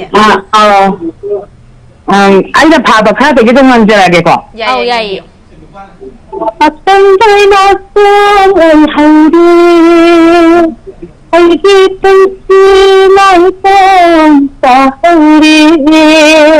Sidagi na kanja deh. Yam phajai sini gi khonjel se yam na tab de am sunungai ko. Hau kai mathel sabi ra ge ngasi nung dang sibu. Musi di yiram mo na thong na sabe re. Yiram su hawi. Sini se ngasi na han ba na call to bira pura Mami TV choice ta. Ngasi na han ba ne. Adam sa yiram tawe ba ko. Hoi. Odong sibang bang da ba. Hoi akai bang da try di tawra. Hoi caller sing se yam na kung ba hai tare. Aduna pangdar su dum taw birak tuna ngasi de ꯐꯪꯉꯦ ꯌꯥꯝꯅ ꯁꯤꯅꯤꯗꯁꯨ ꯌꯥꯝ ꯅꯨꯡꯉꯥꯏꯔꯝꯅꯤ ꯍꯥꯏꯅꯁꯨ ꯈꯟꯖꯩꯀꯣ ꯌꯥꯝ ꯍꯔꯥꯎꯋꯦ ꯑꯗꯨꯒ ꯃꯤꯡꯒꯁꯦ ꯗꯪ ꯆꯣꯡꯉꯦ ꯍꯔꯥꯎꯃꯟꯗꯅ ꯅꯨꯡꯉꯥꯏꯖꯩ ꯁꯤꯅꯤ ꯃꯃꯥꯡꯗ ꯀꯣꯜ ꯇꯧꯕꯗ ꯐꯪꯕꯤꯗ꯭ꯔꯒꯁꯨ ꯑꯩꯈꯣꯏꯅꯁꯨ ꯊꯝꯖꯈꯤꯕꯗꯣ ꯃꯃꯥꯡꯗ ꯐꯪꯍꯧꯗꯕꯁꯤꯡ ꯃꯊꯪꯒꯤ ꯅꯣꯡꯃꯥꯏꯖꯤꯡꯗ ꯁꯣꯏꯗꯅ ꯇꯧꯕꯤꯔꯛꯎꯅ ꯍꯥꯏꯕꯗꯣ ꯁꯤꯅꯤꯅ ꯁꯣꯏꯗꯅ ꯇꯧꯕꯤꯔꯛꯄꯒꯤꯗꯃꯛ ꯑꯩꯈꯣꯏ ꯋꯥꯔꯤ ꯁꯥꯟꯅꯕꯒꯤ ꯇꯥꯟꯖꯥ ꯑꯁꯤ ꯐꯪꯖꯔꯤꯕꯅꯤꯀꯣ ꯌꯥꯝꯅ ꯅꯨꯡꯉꯥꯏꯖꯩ ꯁꯤꯅꯤꯅ ꯉꯁꯤ ꯇꯧꯕꯤꯔꯛꯄꯒꯤꯗꯃꯛ ꯑꯗꯣ ꯁꯤꯅꯤꯁꯦ ꯍꯧꯖꯤꯛ ꯆꯥꯛ ꯏꯁꯤꯡꯒꯗꯤ ꯎꯅꯕꯤꯔꯕ꯭ꯔꯥ ꯀꯔꯤ ꯇꯧꯕꯤꯔꯕꯅꯣ ꯌꯦꯔꯨꯝ ꯆꯥꯔꯦ ꯍꯥꯏꯕꯅꯤꯀꯣ ꯁꯤꯅꯤꯒꯤꯁꯦ ꯑꯩ ꯀꯥꯎꯔꯨꯔꯦ ꯁꯤꯅꯤꯒ ꯋꯥꯔꯤ ꯁꯥꯟꯅꯕꯁꯤꯗ ꯉꯥꯏꯍꯥꯛ ꯅꯨꯡꯉꯥꯏꯕꯁꯤꯗ ꯁꯤꯅꯤꯒ ꯋꯥꯔꯤ ꯁꯥꯟꯅꯕꯁꯦ ꯌꯥꯝ ꯅꯨꯡꯉꯥꯏꯕ ꯑꯗꯨꯅ ꯀꯥꯎꯊꯣꯛꯎꯕ ꯍꯥꯏꯇꯥꯔꯦ ꯁꯤꯅꯤ ꯑꯩꯈꯣꯏ ꯃꯃꯤ ꯇꯤꯚꯤ ꯆꯣꯏꯁꯁꯦ ꯏꯁꯩ ꯈꯟꯕ ꯈꯛꯇꯒꯤꯁꯨ ꯅꯠꯇꯅ ꯄꯨꯛꯅꯤꯡꯒꯤ ꯑꯣꯏꯕ ꯋꯥꯔꯣꯜ ꯊꯝꯕꯤꯅꯕꯒꯤ ꯇꯥꯟꯖꯥ ꯑꯗꯨꯁꯨ ꯑꯩꯈꯣꯏ ꯄꯤꯖꯔꯤ ꯀꯔꯤ ꯍꯥꯏꯅꯤꯡꯕꯒꯗꯤ ꯂꯩꯒꯦ ꯁꯤꯅꯤꯅ ꯄꯨꯛꯅꯤꯡꯒꯤ ꯑꯣꯏꯕ ꯋꯥꯈꯜ ꯅꯠꯇ꯭ꯔꯒꯅ ꯋꯥꯔꯣꯜ ꯀꯔꯤ ꯊꯝꯕꯤꯅꯤꯡꯕ ꯂꯩꯒꯦ ꯍꯥꯏꯕꯗꯣ ꯃꯃꯤ ꯇꯤꯚꯤ ꯆꯣꯏꯁꯀꯤ ꯈꯨꯗꯣꯡꯆꯥꯕ ꯑꯁꯤ ꯂꯧꯕꯤꯔꯒ ꯊꯝꯕꯤꯌꯨꯅ ꯅꯤꯡꯁꯤꯡꯖꯒꯦ ꯀꯩꯅꯣ ꯈꯪꯗꯦ ꯉꯁꯤꯗꯤ ꯀꯩ ꯍꯥꯏꯔꯣ ꯏꯁꯥꯁꯤꯗ ꯉꯁꯥꯏꯒꯤ ꯄꯥꯈꯠꯈꯤꯕ ꯍꯥꯏꯗꯤ ꯐꯣꯟꯁꯦ ꯇꯣꯏꯅ ꯇꯧꯔꯀꯥꯟꯗ ꯐꯪꯗꯕꯒꯤ ꯉꯁꯤꯅ ꯐꯪꯉꯦ ꯐꯪꯕꯁꯦ ꯌꯥꯝ ꯍꯔꯥꯎꯕ ꯅꯨꯡꯉꯥꯏꯕ ꯇꯧꯕꯗꯣ ꯑꯗꯨ ꯇꯧꯔꯀꯥꯟꯁꯤꯗ ꯍꯥꯏꯗꯤ ꯋꯥ ꯍꯥꯏꯒꯗꯕ ꯋꯥꯁꯤꯡꯗꯣ ꯂꯣꯏꯅꯃꯛ ꯀꯥꯎꯊꯣꯛꯈꯤꯕ ꯑꯃ ꯇꯧꯔꯦ ꯑꯗꯨꯅ ꯍꯥꯏꯕ ꯉꯝꯗꯕ ꯃꯥꯟꯅꯕ ꯁꯤꯅꯤꯅ ꯌꯥꯝꯅ ꯑꯦꯛꯁꯥꯏꯇꯦड ꯑꯣꯏꯕꯁꯤꯗ ꯑꯩꯈꯣꯏꯁꯨ ꯌꯥꯝꯅ ꯑꯦꯛꯁꯥꯏꯇꯦड ꯑꯣꯏꯖꯩ ꯍꯥꯏꯕꯗꯤ ꯌꯥꯝꯅ ꯅꯨꯡꯉꯥꯏꯖꯩ ꯁꯤꯒꯨꯝꯕ ꯌꯥꯝꯅ ꯍꯔꯥꯎꯔꯒ ꯀꯩ ꯍꯥꯏꯅꯤ ꯋꯥꯈꯟꯗ ꯌꯥꯝꯅ ꯅꯨꯡꯉꯥꯏꯕ ꯑꯃꯒ ꯂꯣꯏꯅꯅ ꯑꯩꯈꯣꯏꯗ ꯀꯣꯜ ꯇꯧꯕꯤꯔꯒ ꯋꯥꯔꯤ ꯁꯥꯕꯒꯤ ꯇꯥꯟꯖꯥ ꯐꯪꯖꯕꯁꯦ ꯑꯩꯈꯣꯏꯅꯁꯨ ꯌꯥꯝꯅ ꯅꯨꯡꯉꯥꯏꯖꯩ ꯁꯤꯅꯤ ꯃꯊꯪꯗꯁꯨ ꯁꯣꯏꯗꯅ ꯀꯣꯜ ꯇꯧꯕꯤꯔꯛꯎ ꯊꯝꯖꯔꯤꯕ ꯄ꯭ꯔꯣꯒ꯭ꯔꯥꯝꯁꯤꯡ ꯑꯁꯤꯗ ꯁꯔꯨꯛ ꯌꯥꯕꯤꯌꯨ ꯁꯤꯅꯤꯗ ꯑꯩꯈꯣꯏꯒꯤ ꯄ꯭ꯔꯣꯒ꯭ꯔꯥꯝꯁꯤꯡ ꯈꯔ ꯍꯥꯏꯁꯤꯔꯥ ꯍꯥꯏꯁꯦ ꯁꯤꯅꯤ ꯑꯩꯈꯣꯏ ꯐ꯭ꯔꯥꯏꯗꯦ ꯅꯨꯃꯤꯠ ꯈꯨꯗꯤꯡꯒꯤ ꯄꯨꯡ 7 ꯇꯥꯕ ꯃꯇꯝꯗꯅ ꯑꯩꯈꯣꯏꯒꯤ ꯍꯦꯜꯊꯀꯤ ꯑꯣꯏꯕ ꯃꯇꯥꯡꯗ ꯄꯨꯡ 7 ꯇꯥꯕ ꯃꯇꯝꯗ ꯁꯨꯡꯁꯣꯏ ꯁꯣꯏꯗꯅ ꯂꯥꯏꯚ ꯊꯥꯖꯩ ꯑꯗꯨꯒ ꯊꯥꯡꯖ ꯅꯨꯃꯤꯠꯇꯅ ꯄꯨꯡ 7 ꯇꯥꯕ ꯃꯇꯝꯗꯅ ꯑꯩꯈꯣꯏꯒꯤ ꯂꯤꯂꯥꯒꯤ ꯑꯥꯔꯇꯤꯁꯁꯤꯡꯁꯦ ꯑꯩꯈꯣꯏ ꯀꯧꯖꯔꯒ ꯃꯣꯏꯒ ꯋꯥꯔꯤ ꯋꯥꯇꯥꯏ ꯁꯥꯟꯅꯕꯒꯤ ꯇꯥꯟꯖꯥꯗꯨꯁꯨ ꯑꯩꯈꯣꯏ ꯄꯤꯖꯩ ꯑꯩꯈꯣꯏ ꯉꯁꯤꯃꯛꯅ ꯁꯇꯔꯗꯦꯗ ꯂꯥꯏꯚ ꯄꯨꯡ 7 ꯂꯥꯏꯚ ꯊꯥꯗꯅ ꯏꯁꯩ ꯈꯟꯕꯒꯤ ꯇꯥꯟꯖꯥꯁꯨ ꯄꯤꯖꯔꯤ ꯑꯁꯤ ꯅꯠꯇꯕ ꯄ꯭ꯔꯣꯒ꯭ꯔꯥꯝ ꯑꯩꯈꯣꯏ ꯅꯨꯡꯇꯤ ꯈꯨꯗꯤꯡꯒꯤ ꯑꯩꯈꯣꯏ ꯄꯨꯡ 24ꯗ ꯊꯣꯛꯄ ꯄꯥꯎꯁꯨ ꯁꯟꯗꯣꯛꯆꯩ ꯐꯤꯂꯝ ꯗ꯭ꯔꯃꯥ ꯆꯤꯜꯗ꯭ꯔꯦꯟ ꯑꯉꯥꯡꯁꯤꯡꯒꯤ ꯑꯣꯏꯕ ꯃꯣꯏꯒꯤ ꯃꯅꯨꯡꯗ ꯂꯩꯔꯤꯕ ꯇꯦꯂꯦꯟꯠꯁꯤꯡꯗꯣ ꯑꯗꯨꯁꯨ ꯍꯟ ꯇꯧꯕꯒꯤ ꯄ꯭ꯔꯣꯒ꯭ꯔꯥꯝꯁꯨ ꯑꯩꯈꯣꯏ ꯄꯥꯡꯊꯣꯛꯆꯩ ꯁꯤ ꯅꯠꯇꯕ ꯁꯤꯅꯤꯅ ꯑꯩꯈꯣꯏ ꯃꯃꯤ ꯇꯤꯚꯤꯗ ꯁꯤ ꯍꯥꯞꯆꯤꯜꯂꯒꯗꯤ ꯃꯃꯤ ꯇꯤꯚꯤꯗꯁꯨ ꯑꯩꯈꯣꯏ ꯁꯤꯁꯨ ꯌꯥꯝ ꯅꯨꯡꯉꯥꯏꯖꯒꯅꯤ ꯍꯥꯏꯕ ꯂꯩꯔꯒꯗꯤ ꯁꯤꯅꯤꯅ ꯈꯤꯇꯪ ꯍꯥꯏꯕꯤꯔꯝꯃꯨ ꯁꯤꯅꯤꯒꯤ ꯁꯖꯦꯁꯟꯗꯣ ꯑꯩꯈꯣꯏ ꯇꯔꯥꯝꯅ ꯑꯣꯛꯆꯒꯦ ꯁꯤꯅꯤꯅ ꯀꯔꯤ ꯇꯧꯍꯟꯅꯤꯡꯕ ꯂꯩ ꯍꯥꯏꯕꯗꯨ ꯈꯔꯁꯨ ꯊꯝꯕꯤꯔꯝꯃꯨ ꯀꯩꯁꯨ ꯀꯥꯏꯕ ꯂꯩꯇꯦ ꯑꯩꯈꯣꯏꯒꯤ ꯀꯩ ꯍꯥꯏꯗꯣꯏꯅꯣ ꯑꯩꯈꯣꯏꯒꯤ ꯄꯣꯞ ꯏꯁꯩꯒꯨꯝꯕ ꯀꯩꯒꯨꯝꯕꯗꯣ ꯀꯔꯤ ꯏꯁꯩ ꯍꯥꯏꯕ ꯐꯣꯛ ꯁꯣꯡꯒꯨꯝꯕ ꯀꯩꯒꯨꯝꯕ ꯍꯥꯏꯗꯤ ꯑꯩꯈꯣꯏꯗꯤ ꯍꯥꯏꯗꯤ ꯁꯨꯝ ꯀꯩꯅꯣ ꯃꯇꯝꯗꯨꯗꯤ ꯁꯨꯝ ꯌꯦꯡꯉꯤꯀꯣ ꯑꯗꯨꯝ ꯇꯥꯏꯀꯣ ꯑꯗꯨ ꯇꯥꯔꯒꯁꯨ ꯑꯩꯒꯤ ꯃꯣꯠ ꯑꯣꯏꯅ ꯍꯥꯏꯔꯀꯥꯟꯗ ꯑꯩꯗꯤ ꯄꯣꯞꯀꯨꯝꯕ ꯑꯗꯩ ꯖꯣꯜ ꯏꯁꯩꯒꯨꯝꯕ ꯁꯨꯝꯕꯁꯦ ꯁꯨꯝ ꯇꯥꯖꯅꯤꯡꯕ ꯍꯥꯏꯇꯥꯔꯦ ꯌꯥꯝꯅ ꯅꯨꯡꯉꯥꯏꯖꯩ ꯁꯤꯅꯤ ꯑꯩꯈꯣꯏꯒꯤ ꯐꯣꯛ ꯁꯣꯡ ꯍꯥꯏꯁꯦ ꯍꯥꯏꯕꯗꯤ ꯈꯜꯂꯛꯄ ꯃꯤꯁꯦ ꯑꯀꯛꯅꯕ ꯑꯣꯏꯌꯦꯕ ꯅꯠꯇ꯭ꯔꯥ ꯁꯤꯅꯤꯅꯁꯨ ꯈꯟꯕꯤꯔꯛꯑꯦ ꯐꯣꯛ ꯁꯣꯡꯁꯦ ꯇꯥꯕꯗꯁꯨ ꯍꯧꯖꯤꯛꯀꯥꯟꯗꯤ ꯇꯥꯅꯤꯡꯗꯕ ꯃꯤꯁꯨ ꯃꯌꯥꯝ ꯂꯩꯔꯦ ꯑꯗꯣ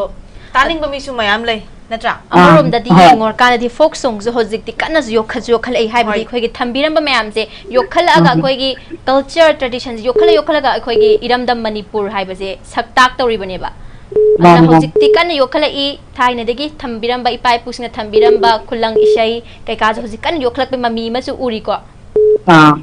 ꯑꯗꯨꯒ ꯑꯩꯈꯣꯏꯒꯤ ꯃꯃꯤ ꯇꯤꯚꯤ ꯆꯣꯏꯁꯀꯤ ꯑꯈꯟꯅꯕ ꯑꯃ ꯑꯣꯏꯅ ꯄꯥꯎꯔꯧ ꯄꯥꯎꯇꯥꯛ ꯑꯃꯇꯪ ꯊꯝꯖꯔꯛꯀꯦ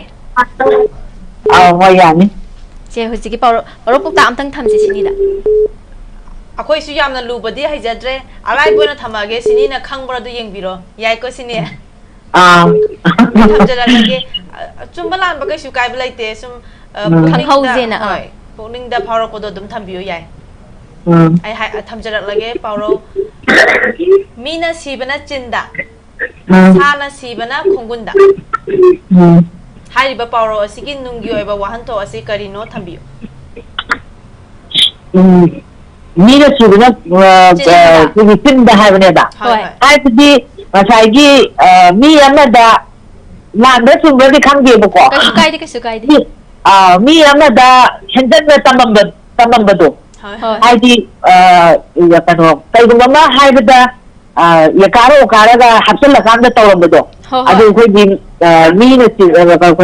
ꯆꯤꯟꯗ ꯁꯤꯕ ꯍꯥꯏꯕꯅꯦꯕ ꯑꯗꯨꯗꯨꯅ ꯑꯗꯩ ꯁꯥꯅ ꯁꯤꯕꯅ ꯍꯥꯏꯕꯅ ꯉꯁꯥꯏꯒꯤ ꯁꯥꯁꯤꯒꯤ ꯈꯣꯡꯒꯨꯜꯁꯦ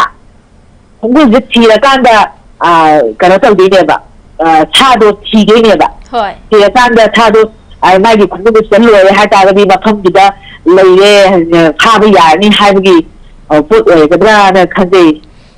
ꯌꯥꯝꯅ ꯅꯨꯡꯉꯥꯏꯖꯩ ꯁꯤꯅꯤꯅ ꯅꯨꯡꯒꯤ ꯑꯣꯏꯕ ꯋꯥꯔꯣꯜ ꯑꯗꯨ ꯈꯤꯇꯪ ꯊꯝꯕꯤꯔꯛꯄꯒꯤꯗꯃꯛꯁꯨ ꯍꯥꯏꯅꯤꯡꯉꯥꯏ ꯂꯩꯇꯅ ꯊꯥꯒꯠꯆꯩ ꯑꯩꯈꯣꯏꯒꯤ ꯁꯟꯗꯣꯛꯆꯕ ꯄ꯭ꯔꯣꯒ꯭ꯔꯥꯝꯁꯤꯡ ꯑꯁꯤ ꯀꯔꯤ ꯀꯔꯤ ꯄ꯭ꯔꯣꯒ꯭ꯔꯥꯝꯗꯤ ꯌꯦꯡꯕꯤ ꯑꯩꯈꯣꯏꯒꯤ ꯀꯩꯅꯣꯁꯤꯅ ꯑꯩꯈꯣꯏꯒꯤ ꯃꯃꯤ ꯇꯤꯚꯤꯁꯦ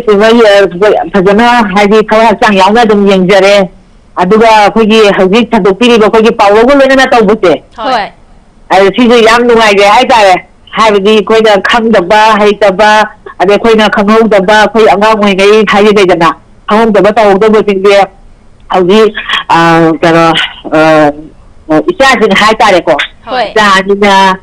ꯁꯨꯃꯥꯏꯅ ꯇꯧꯕꯤꯗꯅ ꯍꯥꯏꯗꯤ ꯃꯌꯥꯝꯗ ꯈꯪꯗꯕ ꯑꯉꯥꯡ ꯍꯧꯒꯠꯂꯛꯏꯕ ꯃꯌꯥꯝꯁꯤꯗ ꯈꯪꯗꯕ ꯀꯩꯗꯧꯗꯕ ꯃꯌꯥꯝ ꯇꯥꯛꯄꯤꯕꯁꯦ ꯁꯤꯁꯤꯃꯁꯨ ꯌꯥꯝ ꯅꯨꯡꯉꯥꯏꯖꯦꯅ ꯈꯟꯖꯩ ꯑꯗꯨꯒ ꯁꯤꯒꯤ ꯈꯨꯗꯣꯡꯆꯥꯕ ꯑꯗꯨꯒ ꯍꯣꯏ ꯍꯥꯏꯕꯤꯌꯨ ꯑꯗꯨꯒ ꯑꯩꯈꯣꯏꯒꯤ ꯄꯥꯎ ꯅꯨꯡ ꯀꯔꯤ ꯀꯔꯥ ꯇꯧꯕꯗꯣ ꯑꯗꯨꯁꯨ ꯌꯥꯝ ꯅꯨꯡꯉꯥꯏꯖꯩ ꯌꯥꯝ ꯅꯨꯡꯉꯥꯏꯖꯩ ꯑꯗꯣ ꯁꯤꯒꯤ ꯈꯨꯗꯣꯡꯆꯥꯕꯁꯦ ꯂꯧꯔꯒ ꯁꯤꯒꯤ ꯑꯩꯈꯣꯏꯅ ꯍꯥꯏꯖꯅꯤꯡꯕꯗꯤ ꯁꯤꯅꯤꯅꯁꯨ ꯍꯧꯖꯤꯛ ꯌꯥꯝꯅ ꯅꯨꯡꯉꯥꯏꯅ ꯊꯝꯕꯤꯈ꯭ꯔꯦꯀꯣ ꯑꯩꯈꯣꯏꯒꯤ ꯅꯨꯡꯉꯥꯏꯅ ꯊꯝꯕꯤꯔꯤꯕ ꯑꯩꯈꯣꯏꯅ ꯁꯟꯗꯣꯛꯆꯔꯤꯕ ꯄ꯭ꯔꯣꯒ꯭ꯔꯥꯝ ꯑꯁꯤ ꯃꯌꯥꯝꯗꯁꯨ ꯁꯨꯡꯁꯣꯏ ꯁꯣꯏꯗꯅ ꯈꯪꯍꯟꯅꯤꯡꯉꯝꯒꯅꯤꯅ ꯈꯟꯖꯩ ꯑꯩꯈꯣꯏꯅ ꯑꯩꯈꯣꯏꯅꯁꯨ ꯇꯥꯕꯗ ꯌꯥꯝ ꯅꯨꯡꯉꯥꯏꯖꯩ ꯑꯩꯈꯣꯏꯅ ꯁꯟꯗꯣꯛꯂꯤꯕ ꯑꯁꯤ ꯃꯌꯥꯝꯗ ꯈꯔꯗ ꯑꯣꯏꯔꯁꯨ ꯀꯥꯟꯅꯕ ꯄꯤꯅ ꯁꯤꯅꯤꯅ ꯊꯝꯕꯤꯔꯛꯄꯁꯦꯀꯣ ꯑꯗꯣ ꯁꯤꯅꯤꯅ ꯑꯩꯈꯣꯏꯅ ꯊꯝꯕꯤꯔꯤꯕ ꯑꯁꯤ ꯀꯥꯟꯅꯩ ꯈꯟꯕꯤꯔꯒꯗꯤ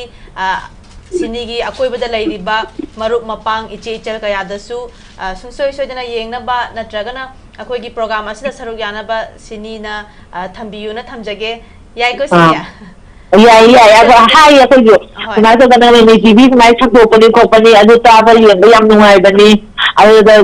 ꯍꯥꯏꯗꯤ ꯑꯍꯟ ꯈꯪꯗꯕ ꯐꯣꯟꯒꯤ ꯑꯩꯈꯣꯏꯒꯤ ꯁꯨꯝꯕ ꯐꯣꯟ ꯏꯁꯃꯥꯔꯠ ꯐꯣꯟꯕꯨꯗꯤ ꯄꯥꯏꯖꯕ ꯈꯪꯗꯕꯁꯤꯡꯗꯣ ꯑꯗꯨꯝ ꯑꯩꯈꯣꯏꯒ ꯑꯗꯨꯝ ꯍꯥꯏꯌꯦ ꯑꯗꯨꯗꯤ ꯑꯁ ꯐꯖꯈ꯭ꯔꯦꯗ ꯑꯩꯈꯣꯏꯒꯤ ꯅꯍꯥꯟꯒꯩ ꯇꯥꯗꯦꯅꯦ ꯈꯣꯠꯇꯦꯅꯦ ꯀꯥꯏ ꯍꯥꯏꯕꯁꯨ ꯑꯗꯨꯝ ꯌꯥꯎꯋꯦꯕ ꯑꯗꯨ ꯑꯗꯨꯃꯥꯏꯅ ꯇꯧꯋꯦ ꯁꯤꯅꯤ ꯑꯩꯅ ꯊꯋꯥꯏ ꯌꯥꯝ ꯌꯥꯎꯅ ꯌꯦꯡꯕꯤꯕꯁꯦ ꯌꯥꯝꯅ ꯑꯩꯈꯣꯏꯁꯨ ꯌꯥꯝꯅ ꯅꯨꯡꯉꯥꯏꯖꯩ ꯃꯌꯥꯝꯅ ꯊꯋꯥꯏ ꯇꯥꯅ ꯌꯦꯡꯕꯤꯔꯤꯉꯩ ꯑꯩꯈꯣꯏꯒꯤ ꯄ꯭ꯔꯣꯒ꯭ꯔꯥꯝ ꯑꯁꯤ ꯍꯦꯟꯅ ꯃꯄꯨꯡ ꯐꯥꯕꯁꯨ ꯑꯣꯏꯍꯟꯗꯣꯏꯅꯤꯀꯣ ꯃꯌꯥꯝꯒꯤ ꯁꯄꯣꯔꯠ ꯌꯥꯎꯗꯅ ꯑꯩꯈꯣꯏꯅꯁꯨ ꯀꯔꯤꯁꯨ ꯇꯧꯕ ꯉꯝꯖꯗꯦ ꯑꯗꯨꯅ ꯁꯤꯅꯤ ꯍꯣꯏꯅꯁꯨ ꯍꯥꯏꯕꯗꯤ ꯂꯩꯕꯤꯔꯤꯕ ꯃꯃꯤ ꯇꯤꯚꯤ ꯌꯦꯡꯕꯤꯔꯤꯕ ꯃꯌꯥꯝ ꯄꯨꯝꯅꯃꯛꯅꯁꯨ ꯃꯃꯤ ꯇꯤꯚꯤ ꯆꯣꯏꯁ ꯃꯃꯤ ꯇꯤꯚꯤꯕꯨ ꯅꯨꯡꯁꯤꯕꯤꯌꯨ ꯃꯇꯝ ꯄꯨꯝꯕꯗ ꯁꯄꯣꯔꯠ ꯇꯧꯕꯤꯌꯨꯅ ꯍꯥꯏꯖꯒꯦ ꯑꯗꯨꯗꯤ ꯑꯩꯈꯣꯏ ꯁꯤꯅꯤꯅ ꯄꯥꯝꯅ ꯈꯜꯂꯛꯏꯕ ꯏꯁꯩ ꯑꯁꯤ ꯈꯨꯗꯣꯜ ꯇꯝꯅꯕꯒꯤ ꯇꯥꯟꯖꯥꯗꯨ ꯂꯧꯔꯁꯦ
ꯀꯣꯜ ꯄꯥꯏꯈꯠꯂꯁꯦ ꯄꯥꯏꯈꯠꯇ꯭ꯔꯗꯤ ꯑꯩꯈꯣꯏꯕꯥꯅꯤ ꯃꯤꯅ ꯐꯨꯔꯛꯑꯅꯤ Mani. Hello. Call si mayam tawsalak bani na ba ko? Hello. Mami TV choice ni call tawbirakli ba isay khanbiyo. Isay imda khanjage tabune koi chal singdagi. Khanbiyo yani pamba isay khanbiyo koi Mami TV choice da. Mam akhoi hangamuru pokhaibi film dagi ne. Hoi. Tarakkan yadraba se piram. Abi isay do. Adu dum tajage tabune. Yam phajaba isay ne. Tarakkan yadraba. Ay khang ningak ba do. Akoy oi sangninge sini. Sen nang jiro su aye. Akoy phagi tawbone. Akoy ngangjara ro isay di maram di akoy kay haini. Akoy na ngangbodo. Ngangthora di singer gi do akoy magun hantan be type ta ha akoy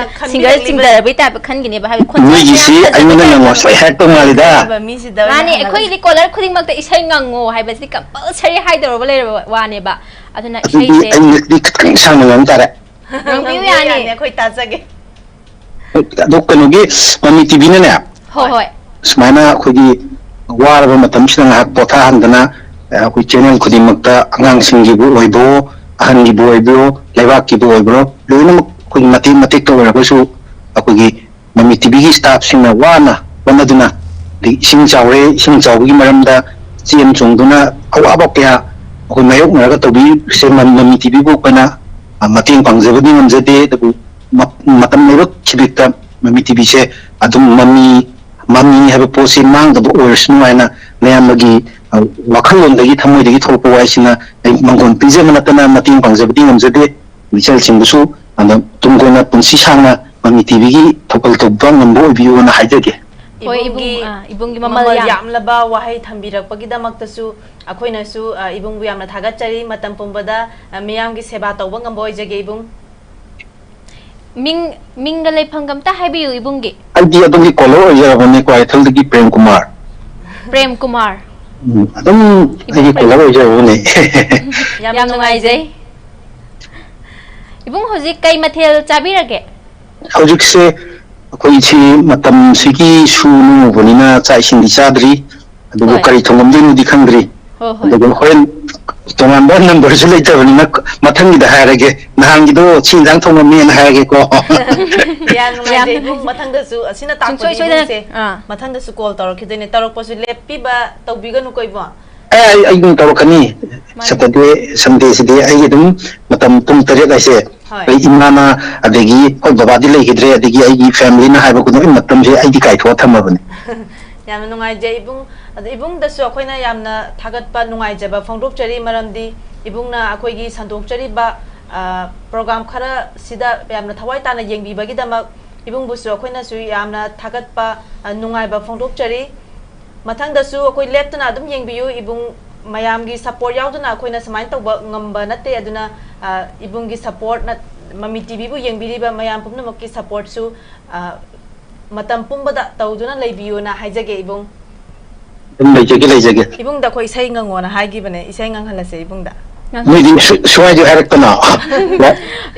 wari watai jing hak nungai da ibung gi sai do ngang biu ha dung hak kak tho ureba aduna khakning ningjing akan da ibung gi khonjel je khangta ta ningak pa aduna isai do matek amatang lan thokpiram matung da ai phone par ka torani pai kani khoi gi di mayam gi call du ne khoi na ngai jari base ibung gi phone torok pa call torok pa ne khoi na ngai jari base ibung hoji isai do matek am tang sakpiro ko to kani ho sing ngi ko Tarakanu yadrava he pira lamhin maliko na hakse Tarakanu yadrava he pira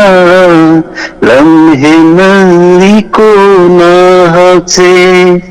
Kalganu yadrava he wakhal Wakhalang chukhan hinmali Sayo na kami na sida Ayo konsen sina mina no na kalaka singer na software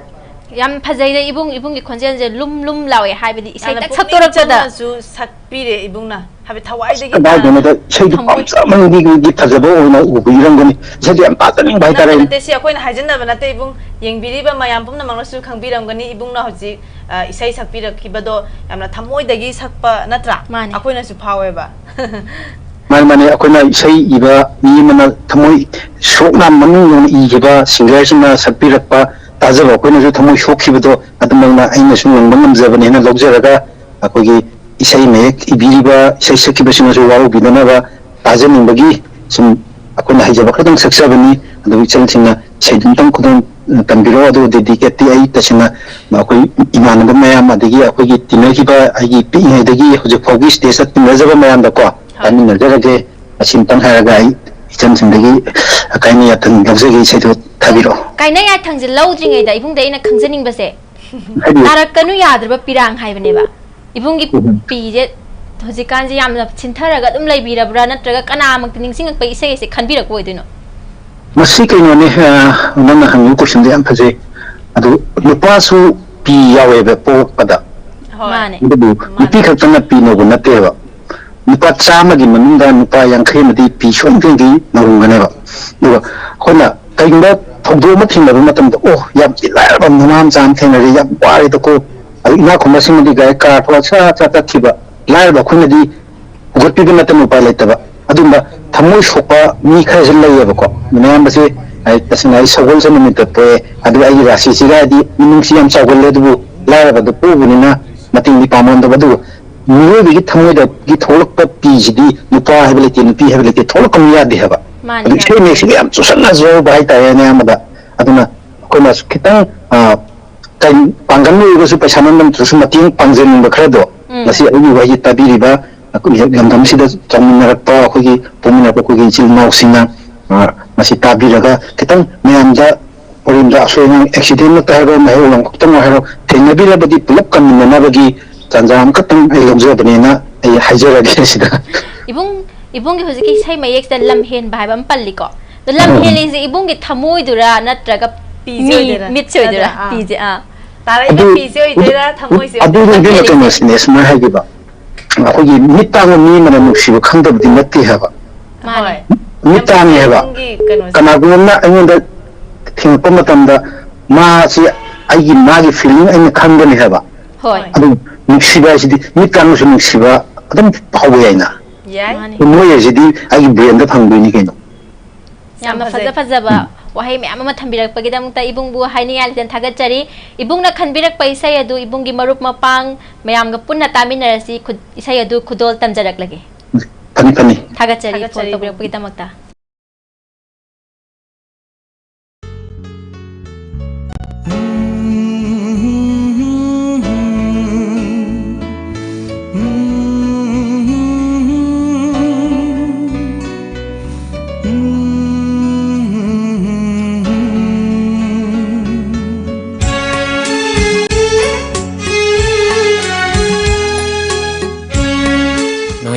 yum chalasila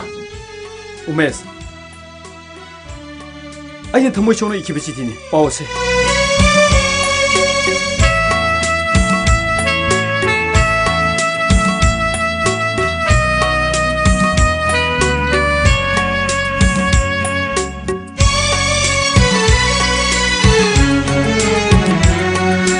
tarakanu yadab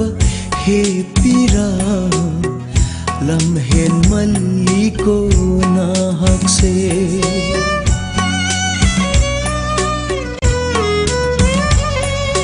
तारकनु Yadav हे पीरा लम्हेन मल्ली को ना हक से खलूरनु यादब हे वाखल वाखल नंगसु हक मल्ली mathangi call among lokalasi hello Mami TV Mami TV choice ni apa mai sai khanbiyo mo sai da khanjo de sesparani thambiyo karam bai sai no thambiyo kana achikpa hingido kai achikpa hingi to da male ko yan loi sak to sila kai ngasi phaja ba ta su khalakpa anam ban ngasi pusparani sai nga ta khale ko hoi khanbirak ni bagi minga lai phang ta hai biyo min thobi ko e namna thawal lagi thobi hoji kai mathel chabi rage ꯍꯧꯖꯤꯛꯁꯦ ꯆꯥꯛ ꯏꯁꯤꯡꯕꯨꯗꯤ ꯂꯣꯏꯖꯔꯦ ꯑꯗꯣ ꯆꯥꯛꯁꯤ ꯆꯥꯖꯗ꯭ꯔꯤꯌꯦ ꯀꯥꯡꯁꯣꯏ ꯊꯣꯡꯖꯔꯦ ꯊꯕꯤꯁꯦ ꯑꯗꯨꯗꯤ ꯑꯩꯈꯣꯏꯒꯤ ꯏꯁꯩꯁꯦ ꯇꯥꯔꯒ ꯆꯥꯒꯦ ꯀꯥꯏꯅ ꯈꯟꯕ ꯃꯥꯜꯂꯦ ꯃꯥꯅꯦ ꯍꯥꯏꯗꯤ ꯏꯁꯩꯗꯨꯃ ꯍꯥꯏꯗꯤ ꯇꯥꯖꯔꯀꯥꯟꯗ ꯆꯥꯛꯇꯣ ꯐꯖꯅ ꯆꯥꯔꯒꯦꯅ ꯉꯁꯥꯏꯗꯩ ꯉꯥꯏꯖꯔꯝꯃꯤꯅꯦ ꯃꯃꯤ ꯇꯤꯚꯤꯁꯦ ꯌꯥꯝ ꯅꯨꯡꯉꯥꯏꯖꯕ ꯍꯥꯏꯇꯥꯔꯦ ꯋꯥꯔꯤꯒ ꯁꯥꯟꯅꯔꯒ ꯍꯣꯏ ꯏꯁꯩꯁꯤꯁꯨ ꯇꯥꯔꯒ ꯋꯥꯔꯤꯁꯦ ꯁꯥꯟꯅꯔꯒ ꯏꯟꯖꯥꯡ ꯆꯝꯊꯣꯡꯗꯣ ꯆꯝꯅ ꯆꯥꯔꯒ ꯆꯝꯅ ꯍꯥꯏꯗꯤ ꯍꯤꯡꯉꯁꯤ ꯑꯩꯈꯣꯏ ꯄꯨꯂꯞ ꯊꯣꯏꯕꯤ ꯑꯩꯈꯣꯏꯒꯤ ꯃꯃꯤ ꯇꯤꯚꯤꯅ ꯁꯟꯗꯣꯛꯆꯔꯤꯕ ꯃꯃꯤ ꯇꯤꯚꯤ ꯆꯣꯏꯁ ꯑꯁꯦ ꯀꯔꯝꯕ ꯈꯨꯠꯊꯥꯡꯗꯒꯤ ꯌꯦꯡꯕꯤꯕ ꯑꯣꯏꯗꯣꯏꯅꯣ ꯌꯨꯇ꯭ꯌꯨꯕꯇꯒꯤ ꯌꯦꯡꯖꯕꯅꯦ ꯑꯗꯨꯗꯤ ꯑꯩꯈꯣꯏ ꯌꯨꯇ꯭ꯌꯨꯕꯇ ꯌꯦꯡꯕꯤꯕ ꯑꯣꯏꯔꯒꯗꯤ ꯁꯨꯡꯁꯣꯏ ꯁꯣꯏꯗꯅ ꯂꯥꯏꯛ ꯇꯧꯕꯤꯔꯝꯒꯅꯤ ꯊꯥꯖꯩ ꯇꯧꯖꯩ ꯑꯩꯈꯣꯏꯒꯤ ꯄ꯭ꯔꯣꯒ꯭ꯔꯥꯝ ꯑꯁꯤꯕꯨ ꯅꯨꯡꯉꯥꯏꯕꯤ ꯍꯥꯏꯅ ꯈꯟꯕꯤꯕ꯭ꯔꯥ ꯊꯣꯏꯕꯤ ꯌꯥꯝ ꯅꯨꯡꯉꯥꯏ ꯄ꯭ꯔꯣꯒ꯭ꯔꯥꯝꯁꯦ ꯑꯗꯨꯝ ꯂꯦꯞꯇꯅ ꯌꯦꯡꯖꯩ ꯌꯥꯝꯅ ꯍꯥꯏꯗꯤ ꯌꯥꯝ ꯅꯨꯡꯉꯥꯏꯖꯩ ꯌꯥꯝ ngasi thoibina call tawraise ngasi na ahan boi bidar mamang da su tawbirakhrabra anira ahumlaki tawda phangdabna hangaido ngasi phangjaba ngasi na ahan ma phangboi dine bako thoibi man yam daw yam yare thoibi ngasi daw yaba numero ere thoibi isai khanba khatana tana pukningi warol su thambagi tanja du su khoi mami tv choice ki maikai degi pijage kari kari pukningi warol gadi thambining balai bage Mami TV gi channel ku de maglo nungai jai ado mayam amasu to birako afa bana dum thamjare Mami TV da ado thoibi hoji YouTube ta budi yenge na thoibi na haire ko akoi gi akoina leiriba akoi gi page se Facebook ta su leibini thoibi hoi Facebook ta ju soidina like to biu andagi share to biu Facebook ta su yeng biu habidi koi Facebook YouTube iman dimane du ani mag lai ko ani magta amadana akoi gi kano subscriber obiraga amada obidaba tawbigano ani ma obi pun obi ano thoibi da su akoi gi pawro pokta amtang thamse khoi gi color khuding makki mami tv choice ki chana bi ma oina thoibi khoi pawro pokta amtang thamjabagi tanja do lawjarake yai ngaprum mamai khujin sikba amuka hanjarake ko ngaprum mamai da khujin na sikpa hello tazari hauze khoi thambigi ba pawro du tabi hobra amta nambiro ngaprum mamai khujin sikba khoi gi pawro se yamna lura jalo mubi ain tong khanja buda haidi agoi oi da bathabak ta mai onjan da hai tare ado mai na yam nungai je yam habdi yam tu na haire e thoibi se ko han dagi ga khanga ga leiba mal nate sun kai ai tare ai na khanja budu hai ja bane hoi yam nungai je thoibi hoi thoibi na khanja budu akoi da su khangan birakpa thambirakpa gi damak ta su akoi na su yam nungai je thoibi bu kana kana di isai ase khudol tambining ga lai bage thoibi ha isai ase kana kana di khudol tambining bage isai se tum ai imana du jin da khudol tambani adudi khoi thobina khanbirak paisa ase khoi thajarak lage maya thobina dedicated tawbiriba mayam aduga punna taminarase ngasi su call tawbirak pagitamukta haningai tan thakat chari mathang tarak padasu call ki isaido madam ha da ki isaido ai matin tangam jerake akoi hauja male khoi caller se yaman lagi khoi je haipetang khoi kauk thok saru grabra akoi na ngang badu thobina ngang grabra ne khallu re thobi waro biade ngang biro thobi menjerage Acikpa hingi Ciklaba thang bangda Acikpa hingi Cikla thang bangda Shiba nanna Karigi warauriba Oina jaba Nangi matodada Hela hela nushire Hela hela nushire Thank you Thoibi asam phajaba khonjel je ibani na kamaina taramdrino thoibi khoi thoibi da kitang warau jai ko tabi ko thoibi tazari mana ai khoi thoibi da kitang warau jai थोइबीगी खोंजेल से यामना फजै थोइबीना singer ओरमगदी अफाउबो singer अम ओरमनी ना थाजै अखोइना थोइबीगी खोंजेल हां thank you madam अगर madam होइसो इसाई मतिम तंग सखिरगदि हम नुमाइजन वारो बिरोय थोइबी अखोइ इसाई दुसु सक्चरके अखोइ तंजा फंगबा कांदा अदुगा थोइबीदा खोइना थोइबीना मैडम ना कोबिबदो मैडम होता अखोइगी मिंग मिंगौ खै इपाइ पुसिंग थम्बिरम फजखरबा मिंगौ सिंगसे सिदना योमिना सेना खै सितंग हाइजगे को थोइबी खै होसगी मिंग ओइना कौबिरसु कछु काइबा लैते थोइबी थोइबीदा कोइना अदु मिंगो खंजादे मिंगम तंग हाइबेरमो होय अकोय आइगी मिंगने रोशनी कौजै थोइबी आइगिना दिलपा कौइ थोइबी होय मथंगदे दुम खंजालगे आइनजु थागचरी थोइबी मुझे ना हम अपन बस्ता कहता रे हम कहता हम एक्साइटिंग वे मिल गई का कहता को तुम खंग न सम को बेरी अखोइ जाम ना एक्साइटेड हो जाई थेबी गो वारी सानाबसी सिगुम खुदोंग चाबा अखोइ जसु पीबी बगी दमकता मथंगी नोमाइजिंग दा मो कॉल तोबिरो मथंगी नोमाइजिंग मथंगी एपिसोड ता मुक थेंगनारसी थेबी ना पाबी दु अखोइ खुदोंग तमजरक लगे मयाम पुना तामिनरसी. In this survey, we collect employment-related information like the labor force participation rate.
Hello.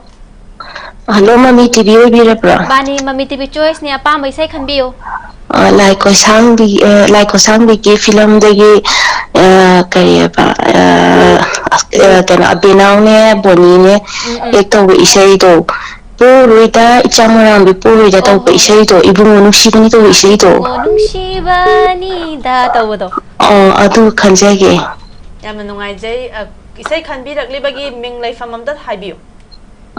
benchu ne wang khai de gi benchu ngasai kaino gi thoibi na khalak ba thoibi gi yam luna tinaba ima thoibi gi best friend oi doni ko ai to khaloi to bani to phone to ra khalo na koi thoibi jo hoji soidana yengbiram gani na thajai thoibi su yam na thagachari akoina su hai thoibi na mu benchu da phone to ra isai khanda ba de isai khalon hai ne ba natra mane khoi ma choice thawai ta na yengbi hai bi kidam doni benchu do hosi kai mathel chabi rage ai ngasi chicken am thongi aduga koma magina nga ga hangam ga thongon adum thongbi adudi isa khar lungai tre thoibi benchu ko onare khoi ponggo gok san gre benchu do hakchang lungai tre adaidi benchu gi ima du su hakchang amata lungai tre ko je lungai tre phau drama le yam nungai jai benchu na phone to biraga nga ha akhoi wari watai saba awa nungai nga ha potha ba phangja ba se khoi na su yam nungai jai ko benchu akhoi to kha to sage to bi yani che thoibi le ka adutagi premi ai che chawba si khatang to jage akhoi je yam lu tina ba khang nga tani ba thoibi na junga sai chap mana ba mi yoi singa tane dedicate to bi rei se ni phone to bire atai su tabira gadi atai na su mathang da to biro aduga moida mu dedicate to thanje yai ko yai admai nai na bani benju gi friend circle je adum punsi chupa hayeng wai pha wa adum duna jana tinna ba ju obiu oi jage oi Saya thabir ko. Soalnya thajar ke. Mani mayam saya thajar ke mayam ke wari sana ke na koi ngasi Mami TV choice aja sandok cari bani. Matang dah soalnya call tau birak tu na saruk ya view bencu. Thamjaya ki ko. Bencu jam tu na thaming kaya do bencu ki apam bisa ya sih koi harus kudol tam na batau rasi matang ki. Matang ki dah koi poro pok tak rasi tu bencu dah tham masih ngasi di bencu je kita excited oi ba male ba ko. Excited oi ba ga adagi wari sana ba kari sana do no khangau dre koi na su khangau dre. Marak that na koi sai bencu na khan gi bai sai adu su koi thajar ke ko ama tang ga pakhat chagi ge. Hello. Hello. Hello, hi biu Mami TV choice ni apam bai sai khan biu. Onam sunu ga ye. Lam na phone dina wai sa gum ji to sai da ta ge. Isai mek se kai ne ba am ta biu ba. Lap na phone dina wai sa gum ji. Lap na phamduna wari sa gum se. Isai film ge bi ra. Film bi na ko. Oh. Ai mata misai ni. Ai se ha da hong je. Yam nungai je. Kali pakat bi ga no akhoi. Soram tang ho la ga sor sang na view sor sang ma thadok je do ga wari in tang sana je. Sor je muk sana sang nam hong ka pi do sana gyan ta nam tang thadok bi go ne sor do. Gyan ka ni to ga. Wai sana si ko de khoi. Ya ke chu ga ji. Isai khan bi rak li ba gi ming lai fam han nam tang tham biu. Ai to gi go mo mo gi next one ko. Ming dam ta ka hai biu. Maxwell hai ba. Maxwell isai se matek ama tang lan thok piram madi hena nungai jagani na khanjai ko. Matek am tang lan thok. Lan thok se. Lapna pambuna wari sa gumsi maksila lao ina tapamulaw niyama iraga saunaba magchuli karigina nagmalap pamliba sanne sanjay Maxwell ki se kana nang ma le lap na phang ko nak na la ga wai sana ji hai ri ba mai se mane nak na phamaning ba mi ga lei bro lelam gani sa lelam gani Mami hai jaga su lai pham do nak na phaman nan se ai di ming do hai ning ye ya e ming hai bi su ya na thawai do khojana hai mai kai gi roi dra ba mu as kai roi Mami TV choice khu thang da phamhan ningi ba mi do adu su ta ja ba duga sung soi dana pham balak poi sanu ado ming do hai bi ba ya ga dra hai ra ka dra ne man di se am pamu je ba male ba ado hai da ningi adum hai ke ya ya ngai hai ro thanga ko kari ko hai ba tha ja hai bra tha ja hai ba se tha ja ka ra tap nam pamun hai yam pamu se na thamja ba mingoi du ni ko tha ja se akhoi hai ba je pamu re akhoi oina hai bi mathan ta hai ning ba do akhoi hai do khra mamal ta gi dra kai na ga tha ja su si je akhoi gi episode se urama ga di tha ja su soidana tara mani aduna lam na phamura nu tha ja su naksan na phamma ri sana ro thasna o ngak pi kitang ta ba kitang nungai ki da bai ni ko thasna do khoi Mami TV choice eng piram ba tar ga di Maxwell gi manak ta sungsoi shudan la ga phambiu na haijage ko lam na phambiu no hojik yang wa re ba Maxwell se nak na phambiu kana gum ba khara di haidoro ya da ba su yaw gi natra mamang da haina thamoi am singe thasna yeng ba tari lat na rai ba khwai de phab nu pi oi ni ko thasna se Maxwell gi thamoi khu se sat kala haidore hang ba ado pamuna di hairaki thasna kaya yama nungai je Maxwell na phone to bidai si ngasi na han boy bidoira mamang mane lai rabra ngasi na han bane ngasi na han boy ra gadi akoi na Mami TV choice na santu e na khangbi ra pase ka karam ba khuthang da khangbi ra pono ka mai na khangbi bano ai amana hai pan yam नुंगाइजे अदुना ताकपुदी अखोइना मरुप सिंगदुदा हाइजेगिबा सिंगदु सोइदना पांगथुए you're हाइबगी खुदमने बा अखोइना फंजरिबसे याम नुंगाइजे अखोइ समायना संदोक्सेबा programme असे मयामना share तौबिदुना मयामगी मरुप मपांग सिंगदसु अखोइगा वारी सनाबगी तंजा असे पिबिरकबगी दमक्तसु मयामपु Maxwell की खुदोंचाबा लौरगा मयामपु हानिंगाइतना थागतचरी को Maxwell ना programme असे येंगबीबा तारगदी Facebook नत्रगना YouTube नत्रगना cable दा येंगबीबा तारगदी को अखोइगी संतोक्चरीबा प्रोग्राम असिबु लाइक तौबियु शेयर तौबियु अदुगा मतुंगदसु लेप्तना येंगबियु ना थमजगे मैक्सवेल अदुदी मैक्सवेल ना हुजिक पामना खनबिरखिबा इशय अदु डिडिकेट से था सनादसु तौबिनिंगम दो मालेबको था सनादने मरुइना अदना था सनादसु ताबिबो ओयरसनु इशय अदु खोइ थाजरक लगे था सनागा पुन्ना तामिनरसिको अदुदे अखोइ गमदा ताजररोय था सनाना बानी खतंग ताजर Maxwell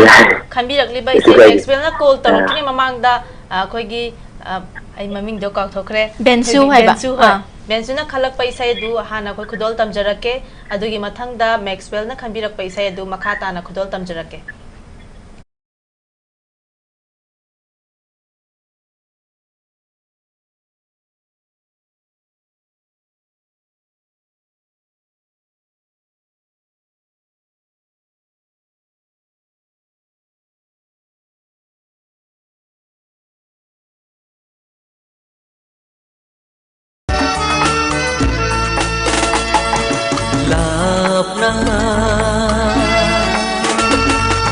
Lapna phamduna wari shagumsi naksilakula inata phamula lapna phamduna wari shagumsi naksilakula inata phamula Miyamna uraga sauna ba mankini Miyamna uraga sauna ba mankini Karigino nangna lapna phamliba Karigino nangna lapna phamliba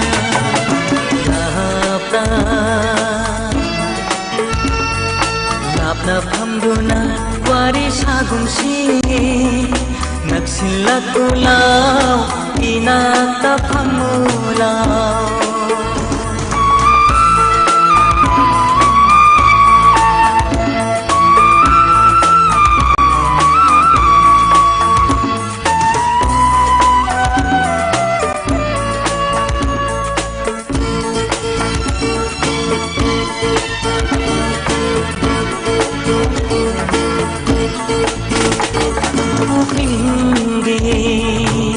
Asimba nungsi wahida Mingonda tahan ningdaba Mami TV Choice ki loshilakpagi pungpham adu yorakpana maram oiraga Maxwell na khanbikiba isai adu thajaraga aikhoi aroiba isai adu oijarage matangi lagliba nomaijingi pung tere taba matamda mayam call tobiroktuna saruk amuk yabiyu ngasigi call di torokpa phangdi phanghaudraba khoiga wari sanabagi khudong chaba adu phanghaudraba sing aduna lagliba nomaijingi matangi lagliba nomaijingi pung tere taba matamda sunsoi soiduna call tobiraktuna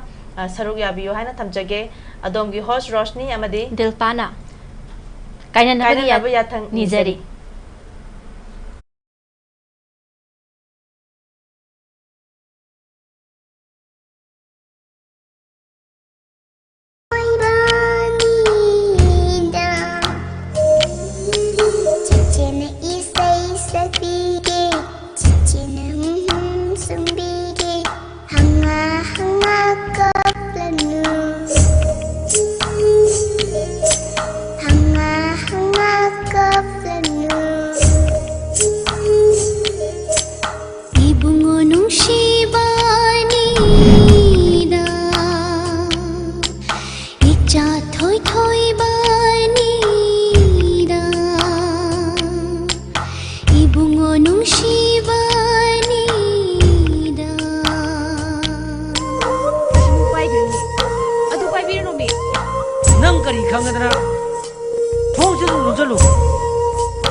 ꯇꯨꯕꯗꯤ ꯍꯩꯔꯦꯕꯨ